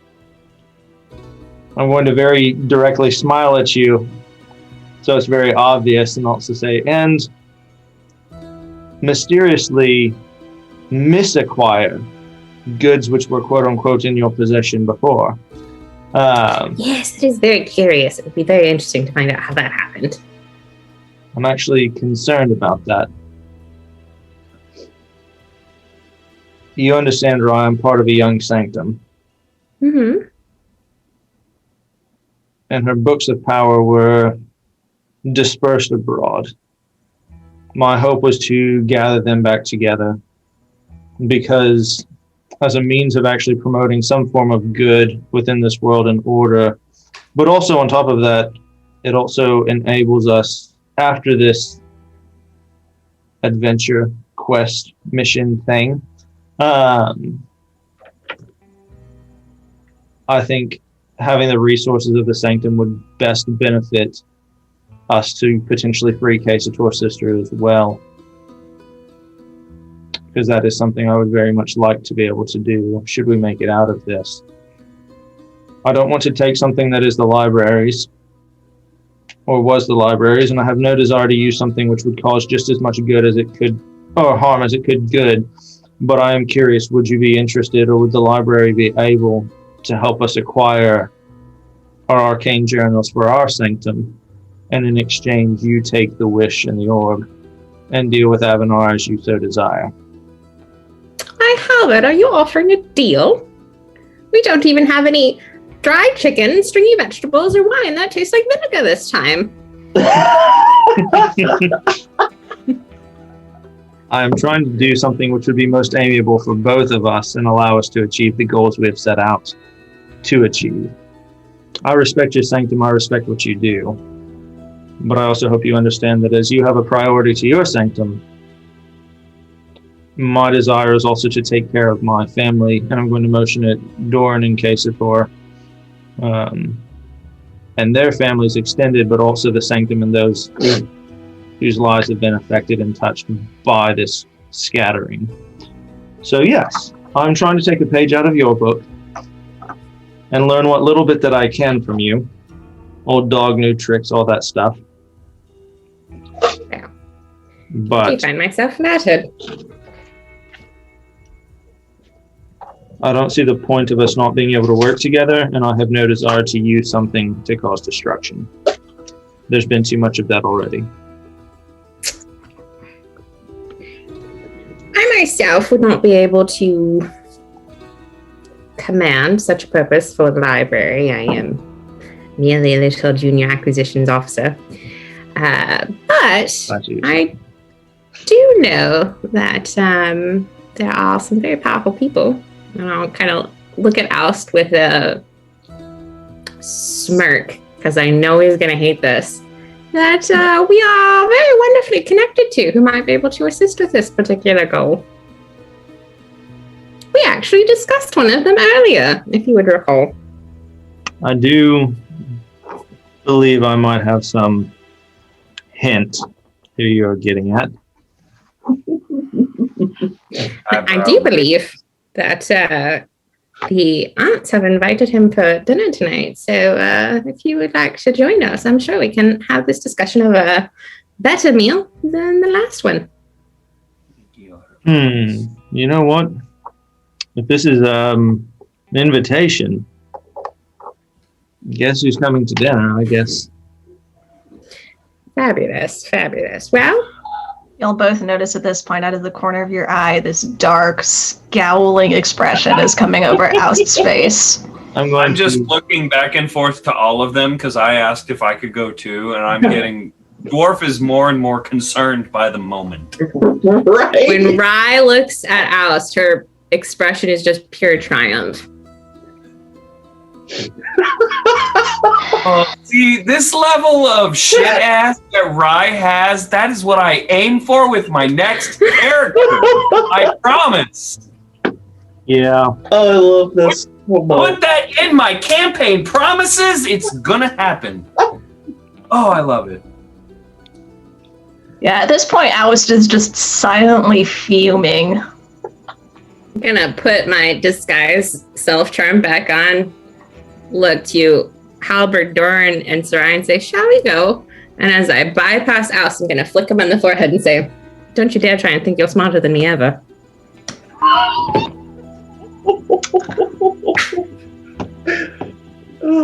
Under his breath, you hear him mutter, of course not. Why would I ever do that?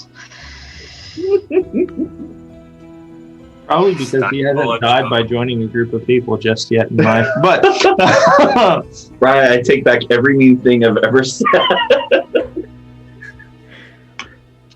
I'm going to walk up to Casator, who has Val's bag.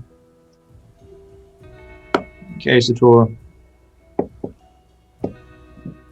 my intention is to acquire the journals for the from the library for our Sanctum. Are you okay with me taking the orb and proposing a trade? Because I know you had made a comment previously about the orb in question.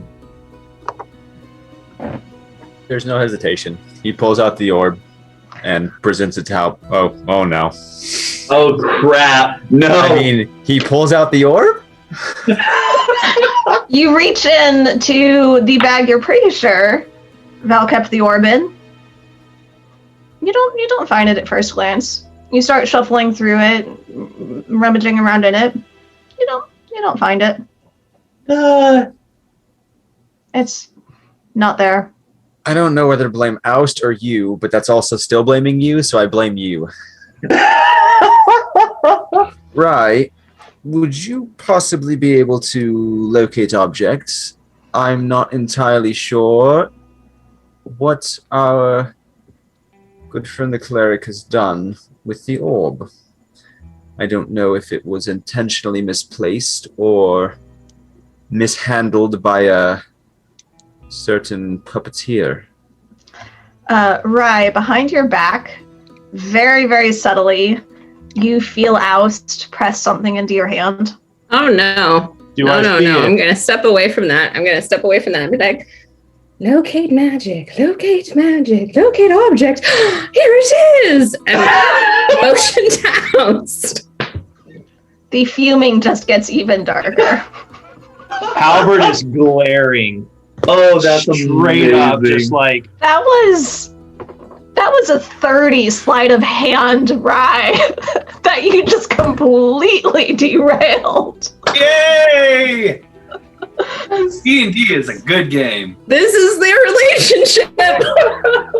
Yeah, Oust isn't surprised, but he's just like, you ruin the How does effects. Oust know where this was kept? It's fine. Oust had a whole 45-minute or hour-long venture through the city with Val. Yep. yeah, Mhm. yeah, all that niceness and stuff. Like I said, it was either him or Oust. Great. I immediately start looking through, just checking pockets and shit, make sure all my crap is still there. Make a perception check. Seeing Doran do that, I'm gonna do the same. Make a perception check. I'm gonna be annoyed if you stole some of my shit. 12. 12. Oh god. Modified 20. Orberus, you're Uh-huh. pretty sure all your stuff is still with you. Doran, you're pretty sure all your stuff is still with you. I didn't think I had anything he would have given a shit about, but even still, give me my shit back.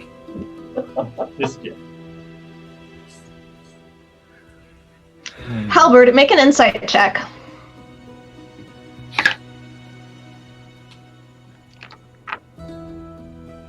Hmm, 25. 25. Okay. As Rye is revealing this, what is your initial gut reaction? Like the emotions that Halberd feels in that instant? You stole from my friends. You stole from me. And now you die. If I were not intentionally trying to be nice to Oust, yes, yes, he would. I was texting Brenda, and I was like, yeah, be cautious on how that stuff goes, because Halberd finds stuff missing, it could be bad. So I'm very glad Rye didn't do that. No, just seething and a bit of wonderful little trip, isn't it? Sadness on his behalf. Okay. So with your insight check, that 25, this seething emotion, as you feel that, you see a flash of fear, like this instant instinct to flinch that is very quickly, fraction of a second, covered by automatic defiance.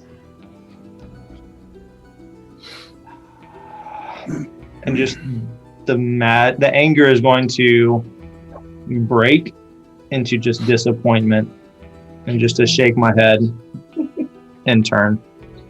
I'm not mad. I'm just disappointed.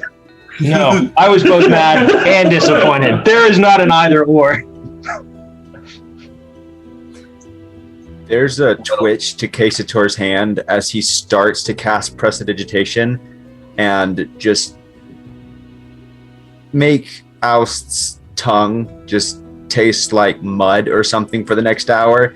And as he does it and he sees the anger fade from Halberd, he's just like, that's childish, and it kind of drops back to the side. But there's a desire there, but he's trying to temper himself because he knows he's in a bad emotional spot in general. Right. Look at Casator. Next time, let him take the bag of cats.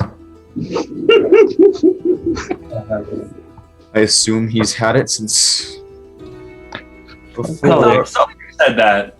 Yeah. He does. He does. We're just saying if he's going to take anything. Garrett, were you trying to say something? I didn't mean to interrupt you. That was Garrett talking. That wasn't Dorn. No, I was just gonna move us along. Just right. Where? How do we need to go to get there now? You know, trying to be like, all right, let's break the tension. Let's go, guys. Sarai, just in case we don't actually need to leave this location, do you have a little temple down here with a bit of a door, or a little school that the children learn in? Nothing Face. quite That face. a chamber we generally use to school the children in, yes. That should be sufficient. Let's just head over there. Very well. This way then. Pat Oust on the back and be like, "Yep, you're making friends all over, aren't you?"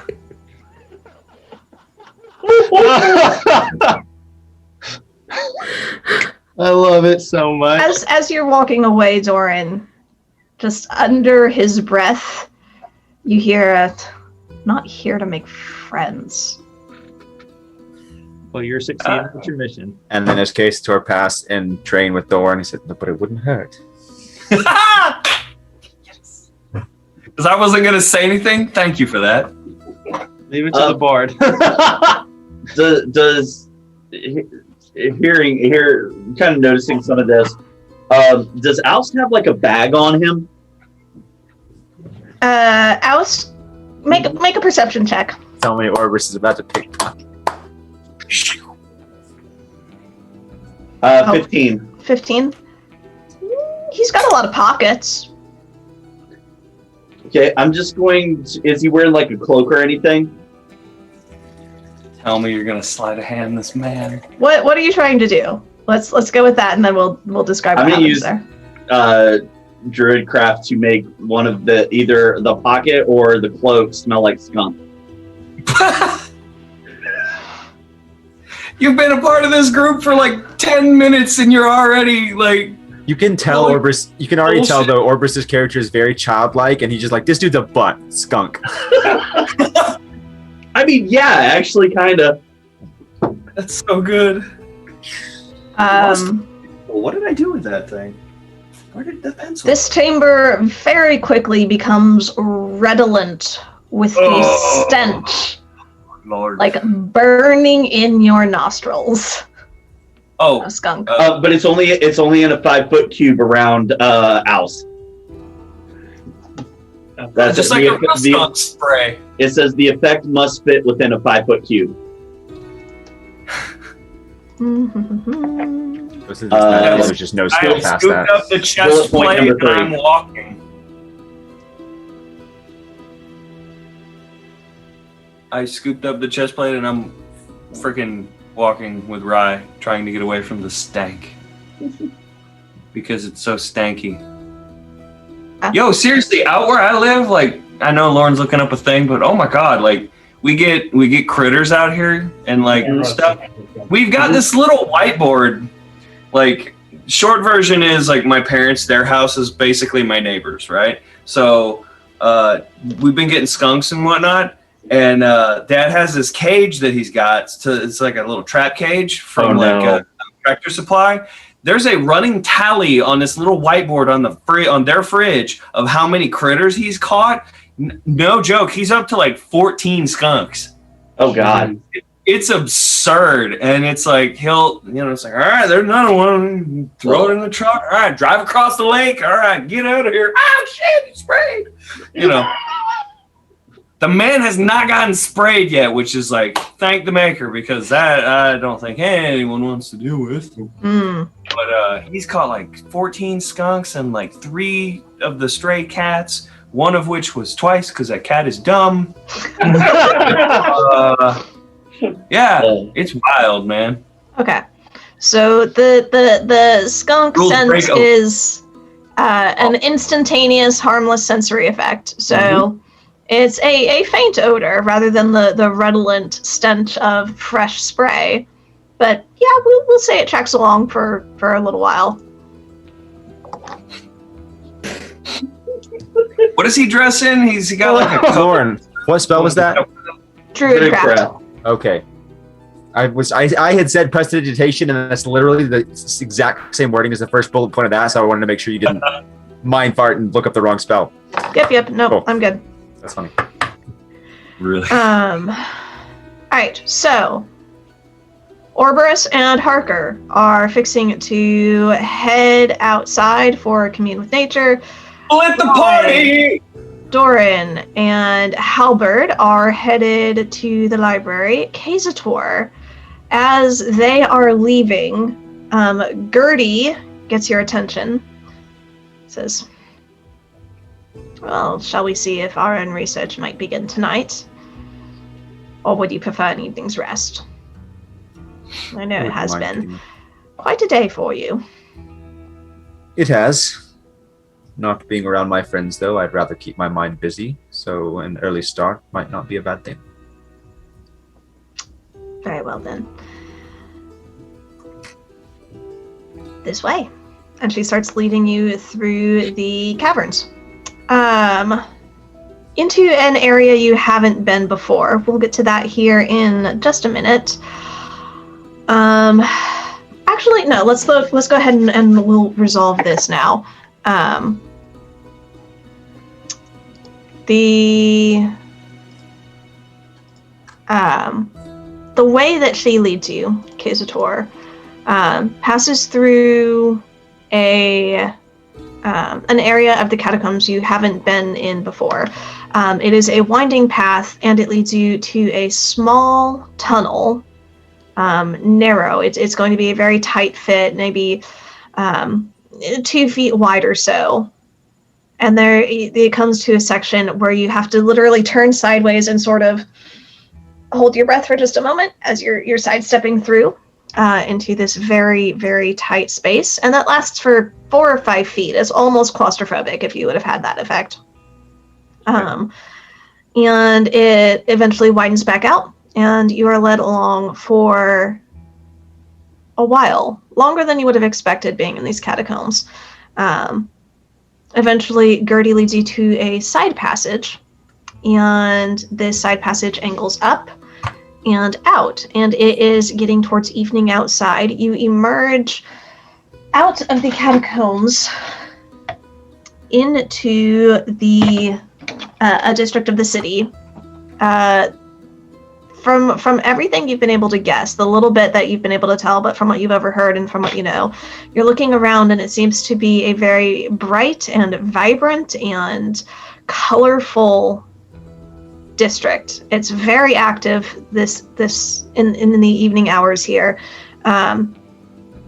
You sort of look over at Gertie and she's like, the eleganza. We need to go this way. And she starts leading you through the streets. She has a hood on her cloak that she sort of pulls over her face and masks her features. And you realize, wait a second, it actually masks her features. You're looking at her, and just out of the corner of your eye, it's hard to even really focus on her. And you look at her more directly and you blink, and it's disguising her features in such a way that it's not an effect you're super familiar with. It's almost blurring, where you can't quite describe her features. And you start walking through these streets. Make a perception check for me. Come on. Roll me something good. That'll work. Perception's going to be 22. 22. Awesome. Okay. So the there are a large number of revelers out on the street. It is a wide-scale celebration. There are various stalls that are set up, handing out free food and drinks. It mostly seems to be some sort of cider. And you're seeing these every so often, and they're manned by the Brotherhood that have sort of taken over these and are just giving away their resources.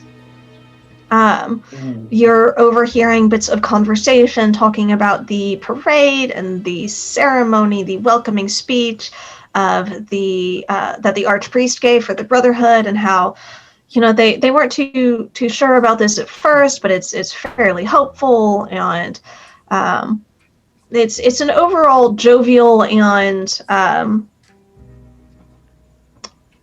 excited energy that fills these streets as y'all are walking along.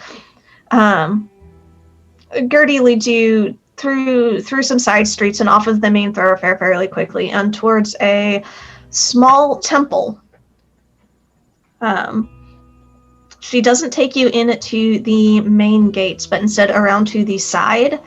There's a fenced-off section that holds a small courtyard in the back, and she knocks on the door in a specific pattern. Knocks once and then pause, and then 3 more times, and then pause, and then 1 more time again, in various parts of the door. So it pitches and rings out differently in this staccato pattern. And a short 20-25 seconds later, the gate silently swings open on oiled hinges, and you are beckoned inside. There is a priest dressed in very officious-looking robes of high quality. And you can see this individual leads you silently into the back of the building and into a small room, and there are scrolls and manuscripts and a small repository of knowledge, which is like Gertie steps forward and speaks for the first time in quite a while. It's like, this is the most likely place for us to find our information, I believe. While we're looking here, see if you can't find anything about a founding celebration or journal of any particular events that would have happened between 500 and 600 years ago. If you find anything mentioning Zelasar himself, please do let me know. Or if you find a journal by, what was his name? Dallin Holt, I believe, is a cartographer of the time. Kept interesting journals about some of the more prominent locations of the world before the Shattering. It's, I'm afraid, not very well organized. This is not well known, and we do try to keep it that way. What do you so call Skirty's this place? giving me. What do you call this place? We do not call it anything. It is a small temple out of the way, nameless. In many ways, it is a shrine for the forgotten.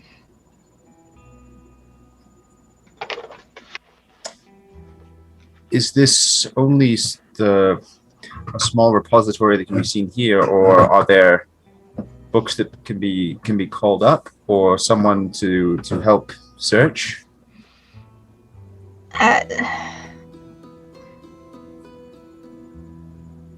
She gestures towards the priest that led y'all in, and he gives a bow. He's a middle-aged human, and starts making motions and signs with his hands towards Gertie. And it's similar to what you've had some experience with military hand signs in some ways. And Gertie looks back at you. He says that he is willing to assist, but would have to close down the front of the temple. And tonight that might draw some attention, so it could very well be better to be just us. There are other small repositories throughout the city we can visit if this bears no fruit, but this is probably our best bet. Is there no search bard to give a query to? Not in this location, I'm afraid. Back home, we had an excellent room for researching. You could give your query to a search bard. They redid our library of learning at one point, and this room had repainted it as a red door. Whatever it was you were looking for, you could find it there. They called it, after repainting the door, the Red It room. And Oh my god! you could visit the Red It room and the search bard. Give your query to the search bard, and all sorts of knowledge that was compiled over the ages that you could add to. And the wizard who founded it was very fond of speaking properly, and he hated when people stuttered. And these books were known for, if you stuttered too much, that they would close, and it would close your entry. It would only let you say 4 times, and colloquially became known as the 4 ums. But they had a problem with a band breaking in and disrupting the books. It was a band of trolls. No one liked the trolls. It was a very helpful place, though.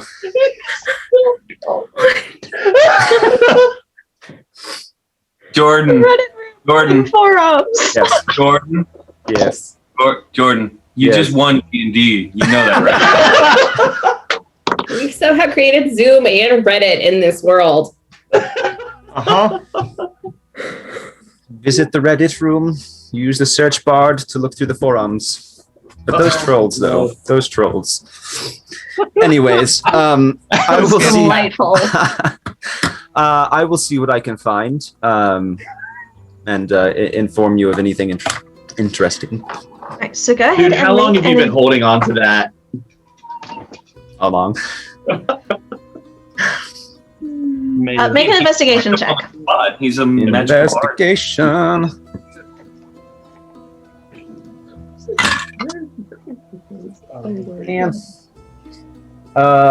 With advantage for no reason? That's gonna be a 10. 10. You get Okay. inspiration from that.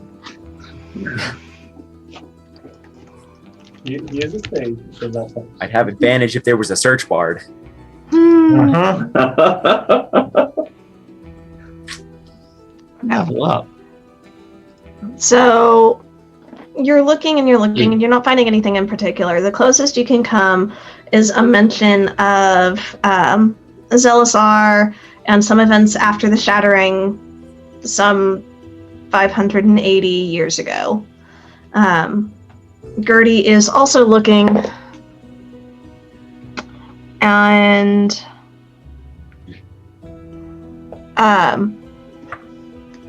I love the new dice, but it's a little hard to read in this light.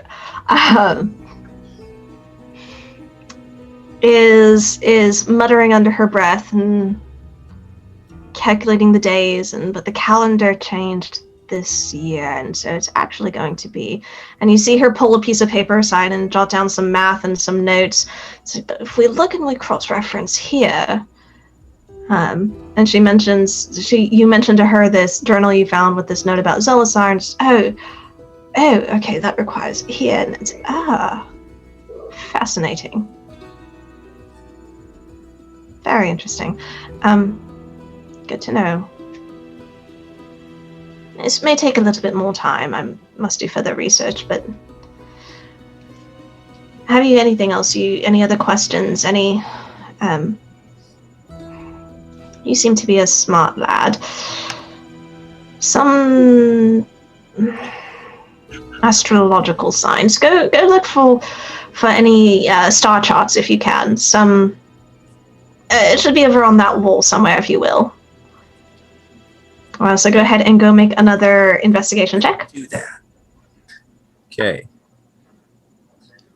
Be better.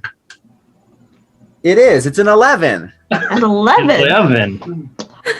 You're not finding any star charts in particular. Yes. Yes. Train of thought, where did it go? You're not finding any star charts in particular. You do find a journal of sort of theological research about the influence that the moods of the gods have on the physical world, and specifically relating to Sayanine. And that takes you a little ways aback. You stand for a couple moments just staring at the journal, unable to move, just overwhelmed by the impact and the emotion of the day. So as you and Gertie are continuing your research, we'll go ahead and pause with y'all there and jump to Orborus briefly. So Harker leads you through yet another section of the catacombs.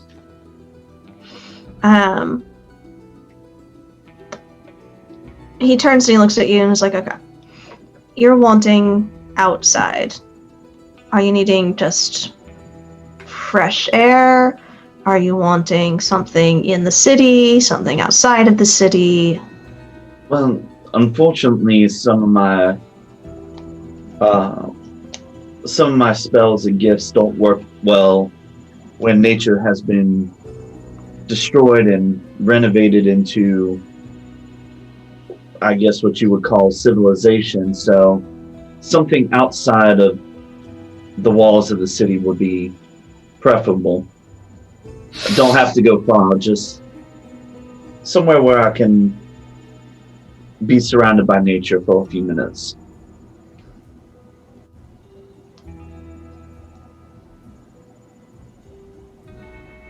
All right.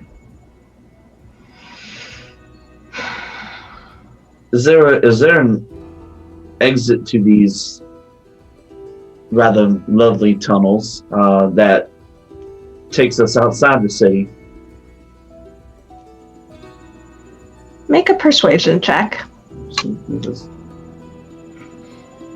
Secret tunnel. Secret tunnel. Persuasion? Mm-hmm. That would be a 20. 20. Yay for non-negative charisma modifiers! Nice. I rolled 20. That was a natural 20, but I have no modifiers there. So.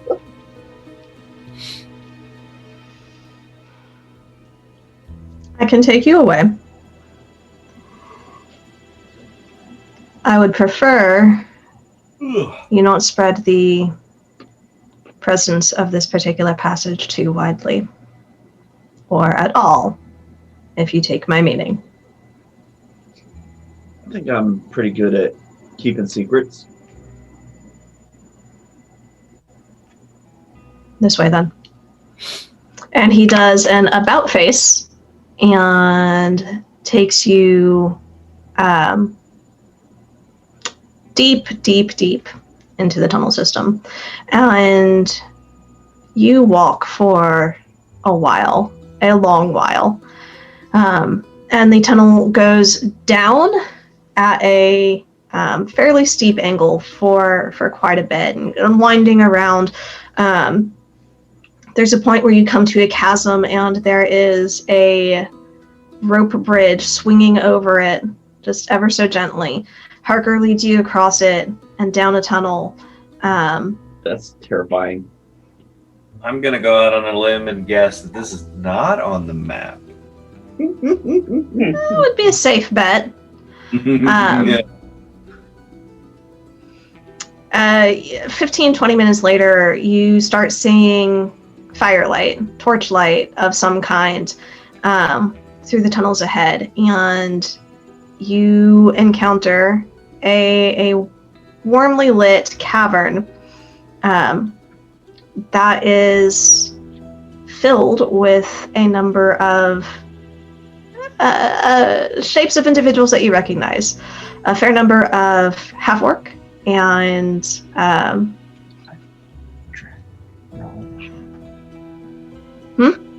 Nothing. Sorry, comments. Exposition. okay. A fair number of half-orc, a few tieflings, a couple of chromatic dragonborn, all told 35, 40, 45 individuals in here.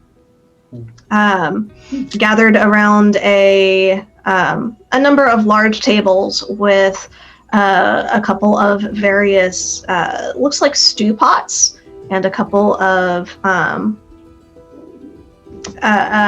banked fires that have some sort of vegetable or tuber that's being roasted over them. And it is warmly lit.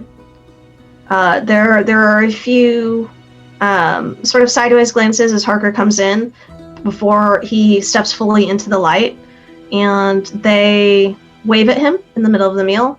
One of the younger ones, probably 16 or 17-year-old half-orc boy, comes over and guardsman, you're here for dinner? Is that right? And they look over at you in your half-elf form, nervous but trusting. Seeing everybody around, I'll actually drop the half-elf form. Okay. And there's a wave of sort of murmurs and a little bit of laughter. And this younger boy looks at you and he's like, "Oh no, that's a cool trick. Can you teach that to all of us?" Unfortunately, it's not much of a teachable trick as much as it is, and I'll hold up the charms. Something that was given to me by a dear friend. Well, it's a good friend watching out for you like that. Yeah, them's good people. You here to wait for the next trip to the valley, or what? Harker steps in and is like, "No, just a quick jaunt to the surface. We'll be back shortly. This way." And he gestures for you to come, and you see there are several branching tunnels leading off of this main chamber. And he guides you towards the leftmost. And make a survival check for me. Oh dear. That's not bad. Please be my toes. 17. Look, 17? anyway. You're pretty sure this is leading you southwest. Okay. West and southwest by turns as you're walking through the tunnels. To answer your question, Garrett, 6 foot tall, green. He's got a mohawk. Okay. It's not a very tall mohawk. It's just it's bald. Kind of like a Mohican mohawk, where it's kind of like the Mohican mohawk deal. Okay, cool. Gets long in the back, tied into a little ponytail in the back. He's got a shield that looks like a spike. We never got a description. You know? Yeah, I realized that, and I was like, oh. I don't remember it. So no, you're right. He's got a shield that's brown and kind of green. Looks like a spiky turtle shell. And then he carries this staff with this like twisted wood with a little crystal thingy at the end. And then his clothing is this like brownish gray leather with bones woven all throughout it. Okay, cool. And then he's got a beard. Doran, one of the things you would have noticed, not a bit of metal on him. That poor bastard. Even the dagger he has on his belt is looks like a curved claw. To each their own. No judgment. It takes a little while longer. Harker leads Orberus through the tunnels, eventually emerging into a sort of depression at the base of some of the mountains that ring Dragenthrone. Oh, very nice. Are there trees nearby? There are a few scraggly, smaller ones, yeah. That'll work. All right. Tree from Blood Gulch. So I'm going to sit down. And I'm actually going to cast Druid Growth in a 90-foot cube.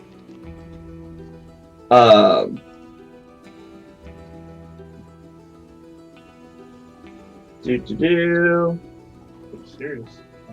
Cube. Yeah. That's a lot of cube.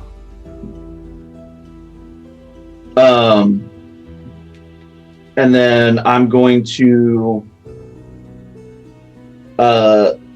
look at 4 of the scraggly little trees and animate them as Grove Guardians. Okay. So you took the Charlie Brown tree and made it into the brooms from Fantasia? Think more like Teenage Groot. I like all of it. I love this. I love everything about this. Yep. So I will tell them to go to the 4 corners of the 90-foot cube and tell them to stand watch, and I'll point at Harker and be like, Don't kill him, please. Harker just gives you a look at that, like, really? And he asks, "Do I need to back up?"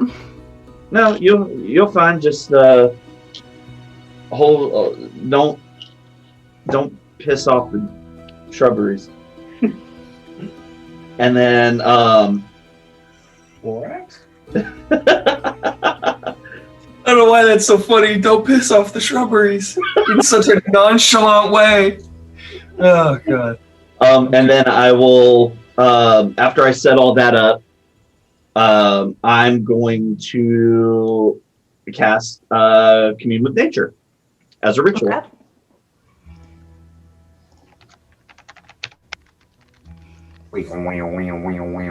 Yeah. All right. You cast as you're preparing the ritual and you are casting it. It takes a little bit of time to sink your awareness into the land around you. What are you sort of seeking out? What knowledge are you trying to gain as you? I can't imagine that this will be hard to guess, but powerful celestials, fae, fiends, elementals, or undead within 3 miles. Okay. You're 3 miles away from the city. Kumbaya, my trees. Kumbaya. You get.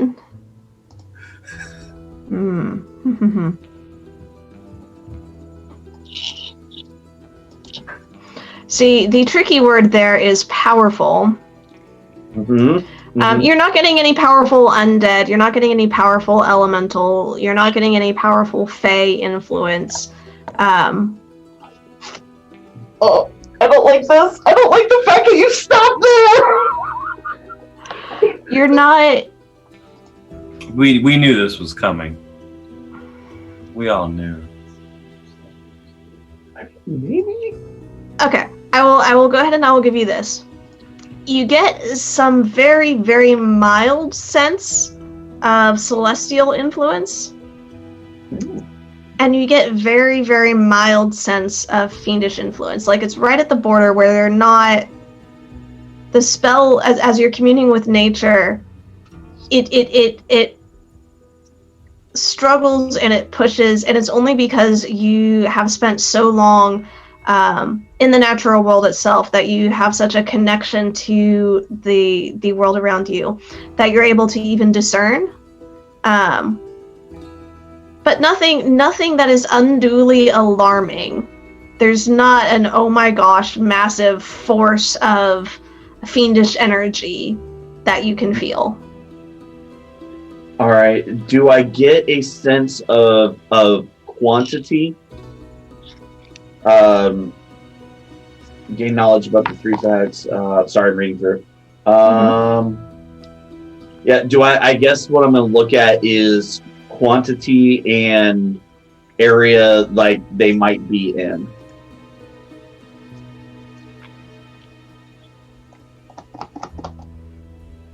Okay, we'll count this as your second fact. The celestial influence is very light, and it's very sort of dispersed. You get the sense that there are 3 or so locations of celestial energy within the city.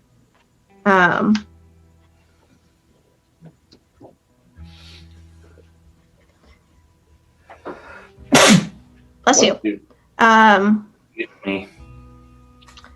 The fiendish presence is a lot harder to place. It's not powerful enough to generate any particular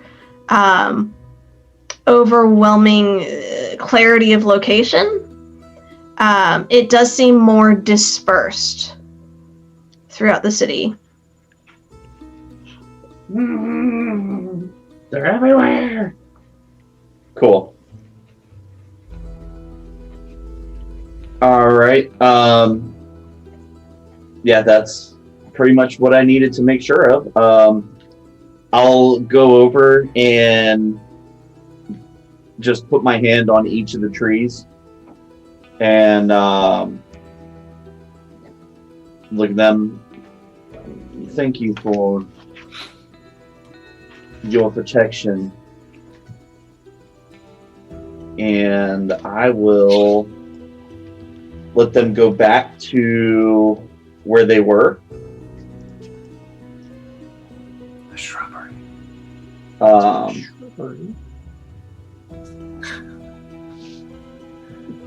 I'm basically looking for what okay.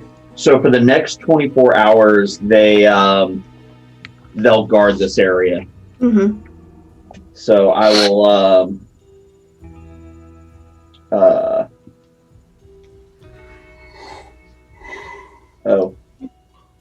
I just realized that there's a multitude of effects that can happen.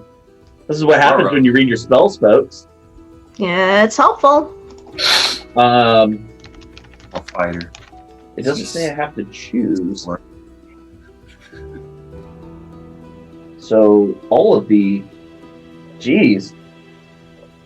effects can happen. Mm-hmm. Oh, that's terrifying. Okay, I'm good here. After I get done with this, Harker and I can make our way back. That's basically all I needed to do. But I am totally going to read through these and see what I can set up here. Because I thought you had to choose one, and it doesn't say you have to choose. So okay, are you designating any particular individuals who are immune to these effects? Or are you just any intruders are for the Grove Guardians to anyone who doesn't speak the password? Okay.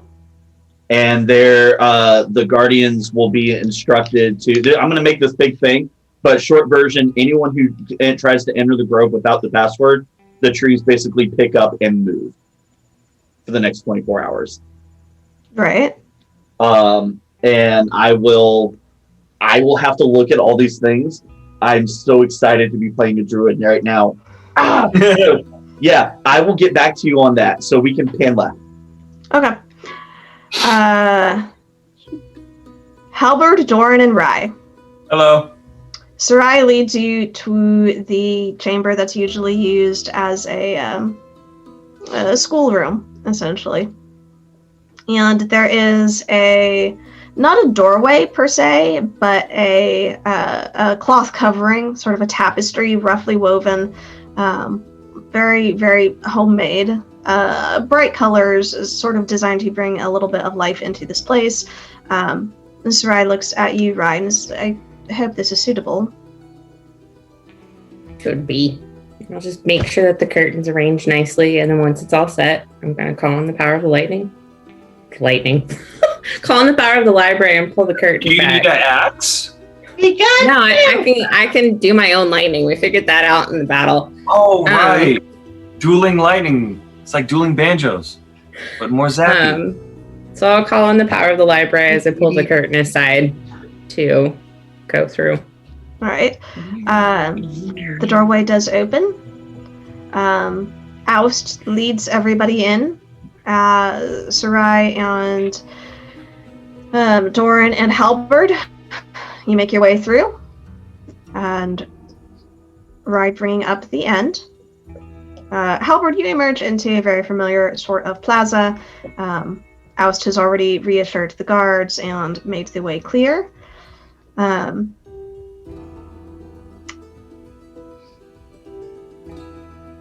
Doran, you enter the library for the first time, and you feel your Sanctum pendant give a slight vibration in a way it hasn't in months. And you hear a faint voice, oddly echoing, like a duality of voices, one pitch slightly higher, one pitch slightly lower, echoing through your mind, not from the pendant. And it just says, Okay.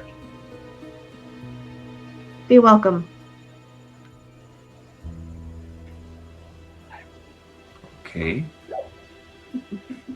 Thank you.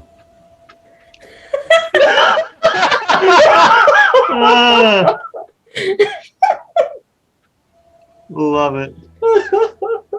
I just look at her. Does that always happen? This is what Or do always I happened, just darling. I'm gonna look at Doran and like shake Never my mind. head. No, we're special. We're very special. Oh, did you see the library and the archives? They say hello sometimes. That must have been it. Anyway. For The library and the archives. Wait, what? No! Is there another sanctum here?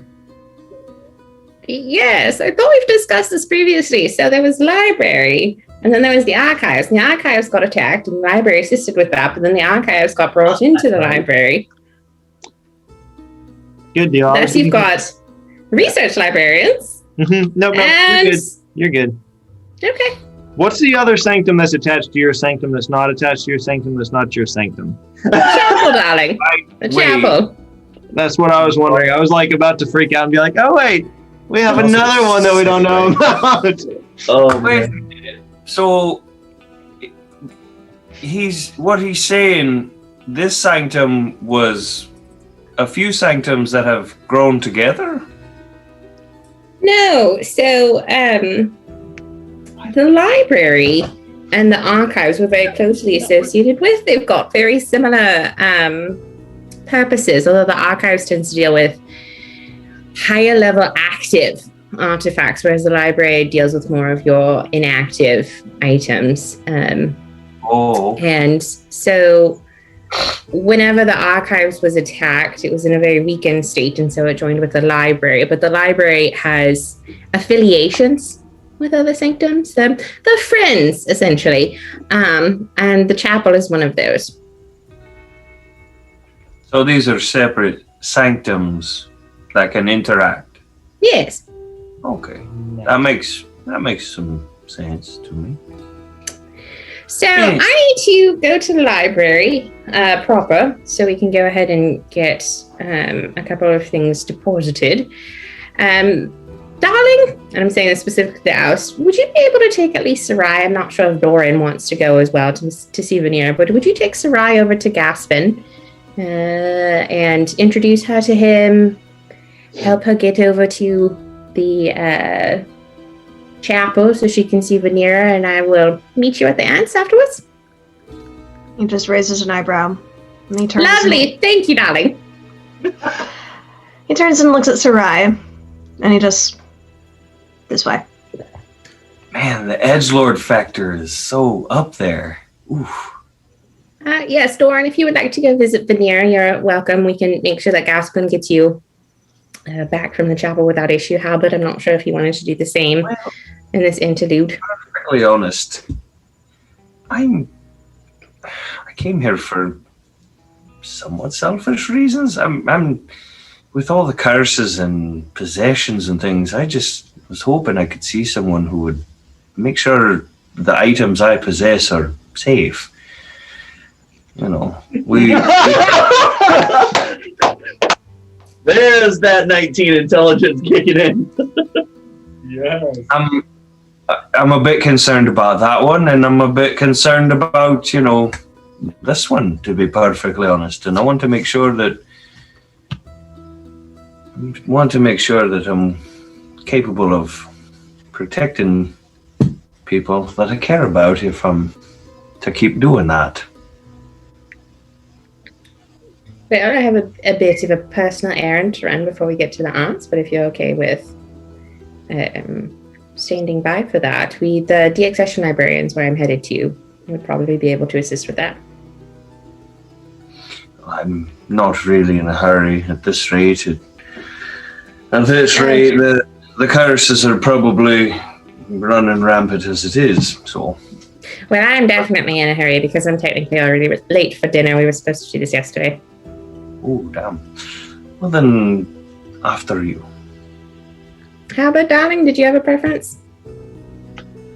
Nope, I have no preference whatsoever. Just as long as stuff doesn't get stolen right now, I'm happy. Do you have some other artifact that has a old archivist or librarian inside of it? Not so far as we know. Then you should be fine. This way. We'll see. I'm not sure what quite is in Doran's axe right now. So, Lauren, Kiss I'm my axe. going to Talk to lead the hag. them first to the deaccession librarians in the library. Okay. So, Doran, this is your first trip to Stax. It's a wondrous place. It's so It wild. is. Look at it. For the sake of brevity, it is very much the same as Halberd had seen it before. Slightly later into the evening this time. I vaguely remember what it looked like. I'm just imagining Willy Wonka. Just wild. Like you're familiar with your sanctum, and it's small, it's contained. It feels sort of almost like a castle where it's an inside construction. This is like the outside, like think of the Grand Canyon almost. Except there are buildings built entirely into the cliffside, and you're winding your way through and down towards the base of the valley. And you are going along these streets that have been carved into the rock, and you make your way down into the library proper. And as you enter the library proper, you cross the threshold, and in a brief glimpse, you get a vision. Shut up, phone. Every week. I get a vision in my You mind. do. It's so magical. There are two figures that stand before you, next to each other. You get a ageless, with a weight of history and knowledge from them both, like just this radiating eminence of power, essentially.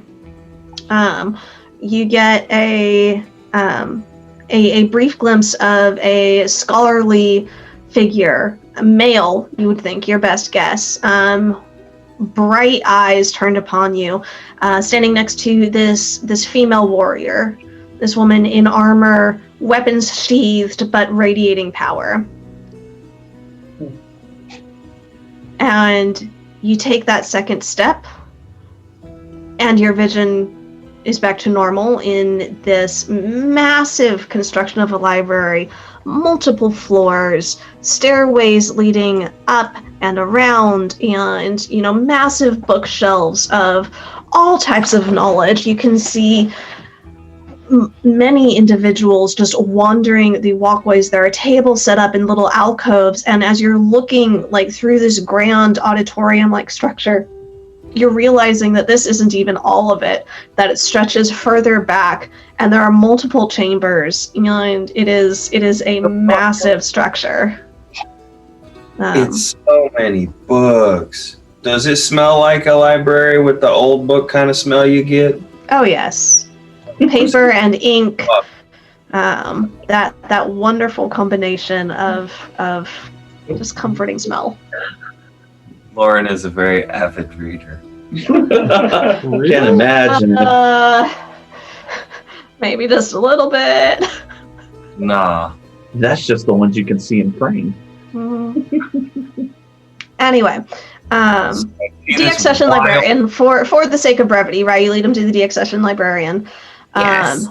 You are met by a minotaur. Was I the only one who saw standing that? tall. Yes, in this particular instance. This is 7.5 foot tall, bulky minotaur, broad-shouldered in this vest and overcoat, very formal wear. Beautiful jewelry, arm cuffs and rings. Fingers are stained with ink. Right, you recognize the form of Marta. Marta, hello, darling. How are you doing? Quite well, Rye, you know. It's been an interesting couple of days. The library seems to sense you have something important, though. A few things. Oust, maybe by. I'm not sure if he's going to leave it here or perhaps take it directly to the archives itself. So Oust maybe by with an artifact, but more specifically, if you have a pair of tongs, I've got something that needs to be destroyed. Possibly check to see if there's a soul inside of it, but ultimately destroyed. I go ahead and get my smithing tongs out. Yeah, thank you, darling. And then my friend here, Doran, he is not submitting anything for addition to the library, but he was hoping to get a couple of items reviewed. In a particular instance, I would, if you could look at the headband, I have some concerns about that one. I mean... I'm gonna summon the trunk and use the tongs to pull out the Paragon's yoke. She's very wrong about the headband being a slight concern. I say to myself, and if anyone's paying any mind to me, that's sort of like I'm sighing to myself for making poor life choices. And I'll detail to her what I do know about the Paragon's yoke as well. So. Okay. You pull it out with the tongs, and you see her rub her hands together and pull them apart. And there is a brief amber glow from her hands that extends into another pair of spectral hands floating in front of her. She reaches out briefly, and these spectral hands reach and float over and take the tongs and steady it from you. And she starts picking it up and inspecting it. This is a nasty piece of work, isn't it? Yes, right. I can see your concern. If you'll give me a moment, I will set it in the sterilization chamber and make sure it's entirely safe for disposal. Very much like to whip that piece of garbage. That's all we had to do. If only people were more forthcoming about the powers of things. Just say we're not getting into this conversation. If only people were more forthcoming about their plans, we could let people know about the power of things. Oh my gosh! Honestly, there's like a part of me that just personally wants to witness the destruction of that sword because it's dookie doo doo and I hate it. I just want it to be so easy to destroy. It's not. I know, right? I want them to put it in like this little. I want it like it's in a case or whatever, and they just like flip a switch and it just like dissolves like sugar and coffee. Like poof, it's like gone. Yeah, like. So she puts it in the sanitization thing. The sterilization chamber. She sets that down and she turns and she looks at you, Dorn. Master Dwarf, you had other concerns? The headband I see. I have concern over this that I crafted. One of the components in it, I had made a deal with an individual, and I want to make sure that it is safe. I've had this weapon for a while, and it changed. It changed itself. You see her. You see her sort of perk up. It altered itself in response to anything in particular. I can only assume that it did so because I was fighting, and I was rightly pissed off because I couldn't hit the thing I was trying to hit. I forgot about that. Yep. So it changed. It altered itself based on your emotional state at the moment. Apparently. Yes. I'm just concerned. Fascinating. I'm just concerned it might have any wickedness like the nasty thing that we've already given to you. I want to make sure I can certainly check that for you if I may. I would appreciate it. And so she takes it from you and she pulls out this pair of glasses and she perches them very delicately on her nose, and you can see this big old minotaur. Yes, this massive minotaur approaching these very delicate little lenses on her nose. And you can see tiny little seed pearls at either corner of the glasses. And she looks at them, and there's a brief arcane glimmer that crosses over the crystal lenses. It's like, oh. No, there's nothing inherently dangerous about this. Thunderbrand, is that what you call it? It's a lie. Don't trust it.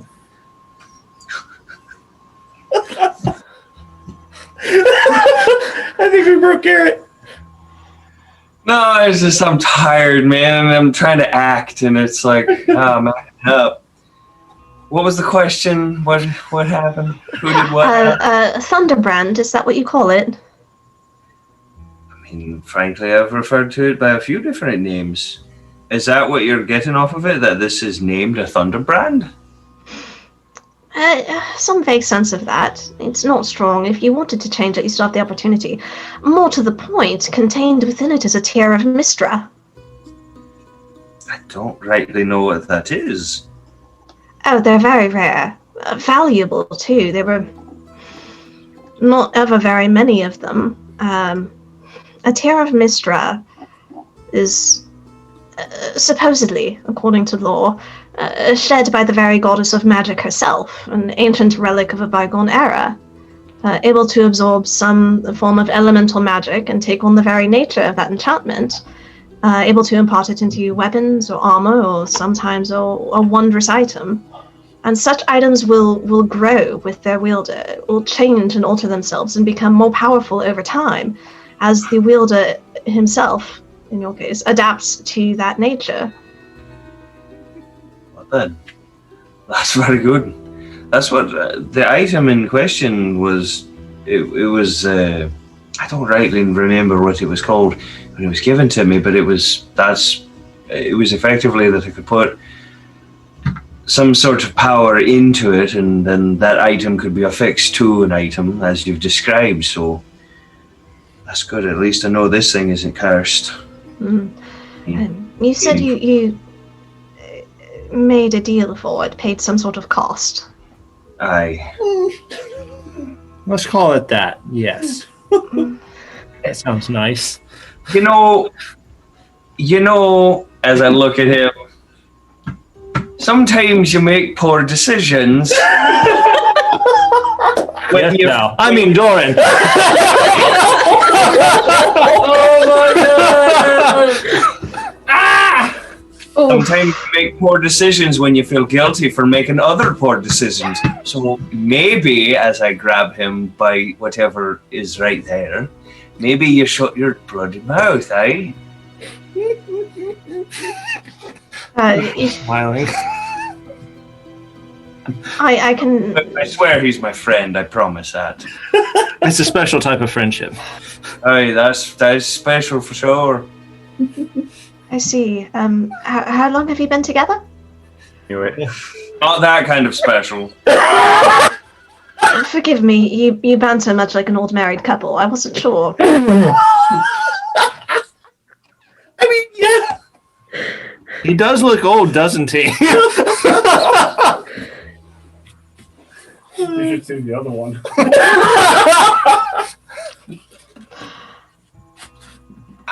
Back to the matter at hand. If you wish, I could, with your permission, inspect your person.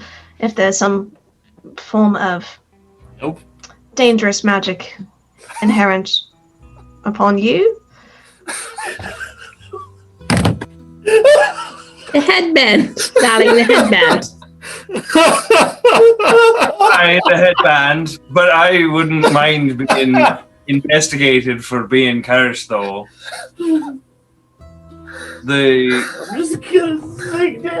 cackling of the peanut gallery aside, I am amicable to what you're offering me, if I can afford it. We'll call it a favor for Rye. I am grateful, very much so. I have people waiting for me. The actual other half, not this one. Mm. Oh my gosh. Well, we're not making it or anything, but you know. You see the arcane glimmer pass over the lenses again, and you see her give a quick scan, sort of up and down you. Magic tricorder. Oh. Well, that is fascinating. Something taken root in your lungs, perhaps? I quit smoking a long time ago. Wait, what? It's subtle, very subtle. It seems activated upon a certain circumstance. Have you had any trouble breathing? No, not that I can recall, but that at least okay, that makes sense. The deal was He traded dying breath. You're not there. I'm just helping Brenda. No, Brenda knows. Rye's like, wait, what? Yeah. I thought genuine Brenda was The individual who I made this trade with wishes to receive my dying breath. So that makes sense that is what is there. As far as I'm concerned, that is the deal that was made, and if that's all that it is, it's not the worst thing in the world. I just wanted to make sure I wasn't in some way cursed, that I would turn on my friends, or that my soul would be damned, or something terrible. Something more terrible. I don't see any sort of compulsion attached to it.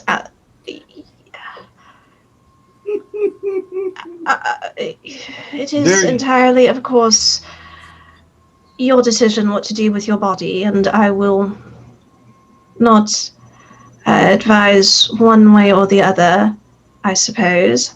I would not perhaps be so comfortable with such a dangerous... Well, I'm not comfortable with it, but I don't know. There's a way to have anything undone. Regarding this... There's always a way, just maybe more difficult or dangerous.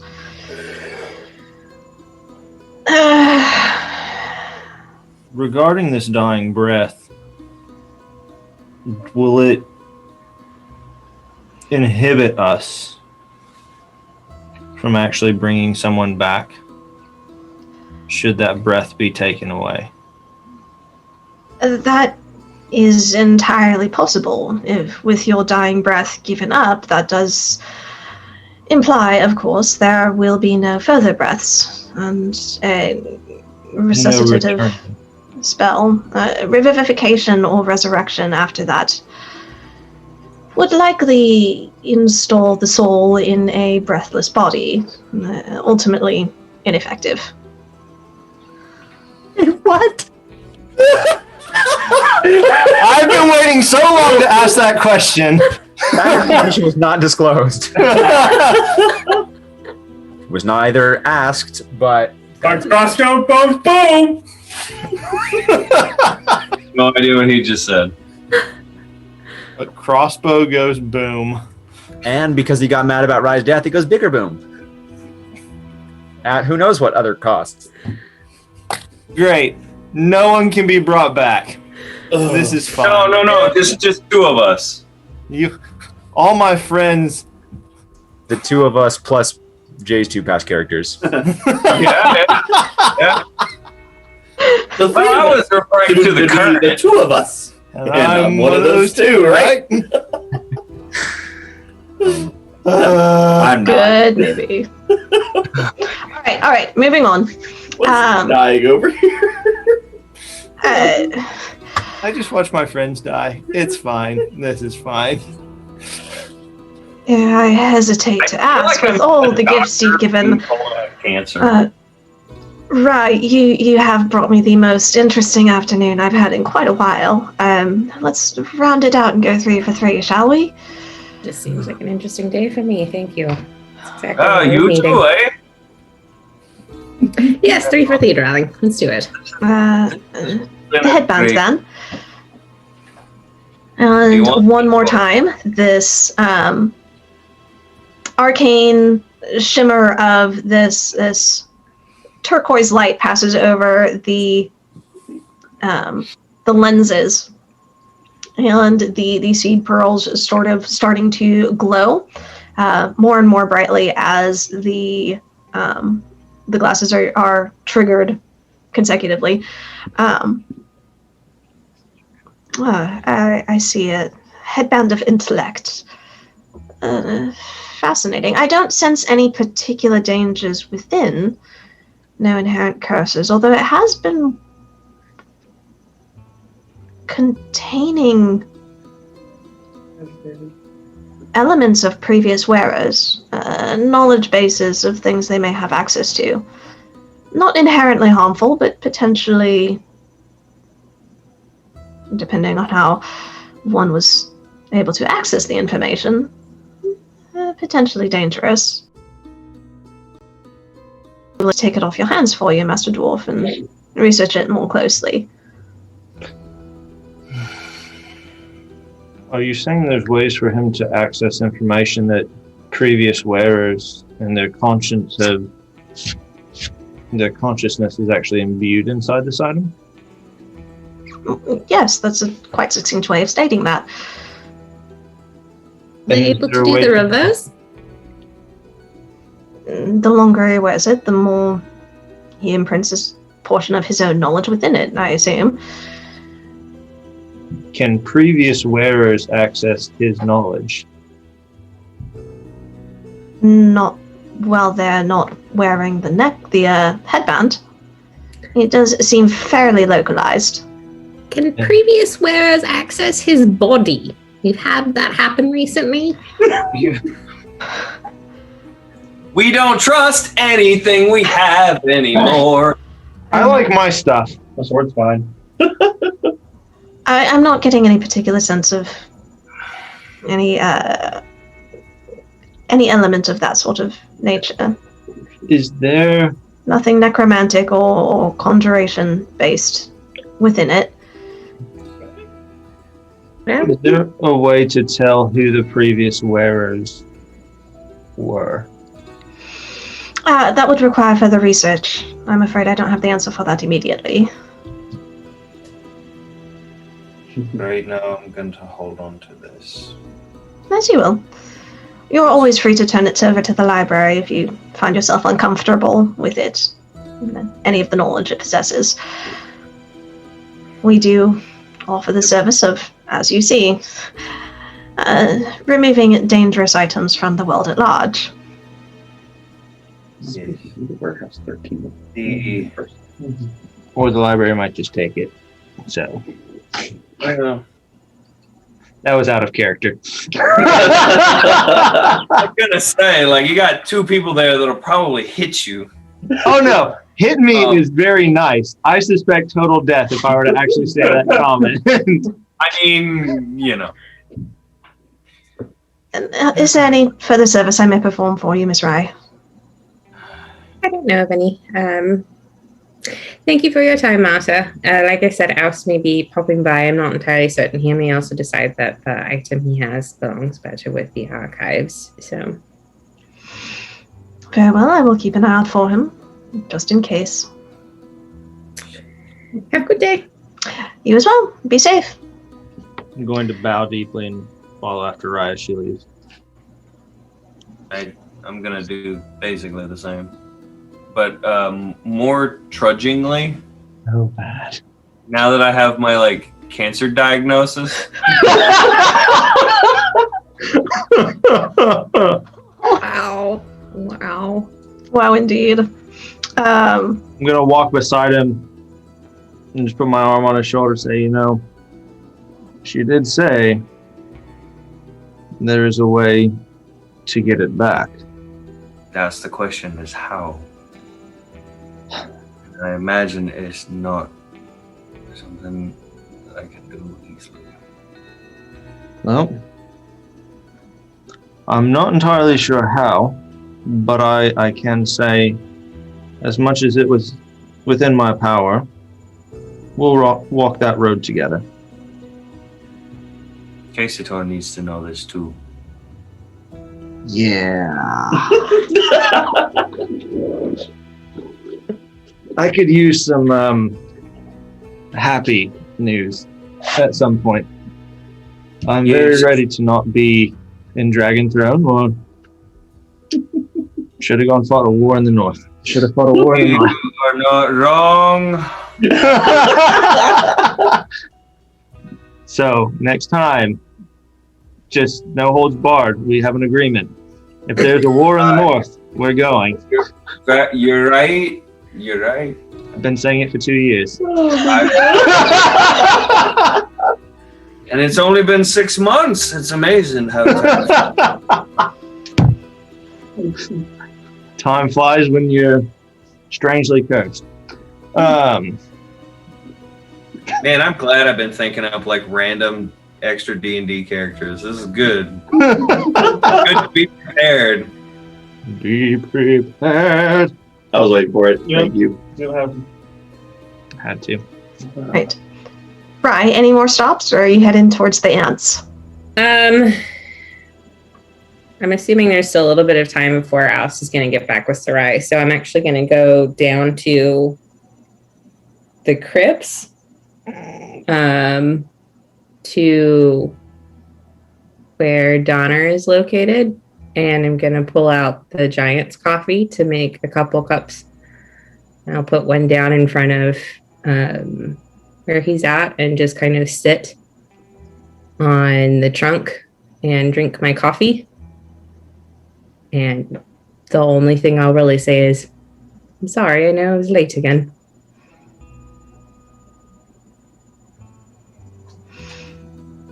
And then once I'm done with my coffee, I will pour out the cup that I made for him and head out to the ants. Okay. Undergoing the ritual, you are warmed and welcomed by the familiar tradition. Time passes, you don't get any particular sign, but remembering the ritual that you undertook just the day before, you're comforted. I think actually, as I kind of motion Halberd and Doran out in front of me, and I'm going to take just a really quick private moment and kiss my fingertips and press them against the marker for him, and just very quietly say, I think they would have been better off with you, darling.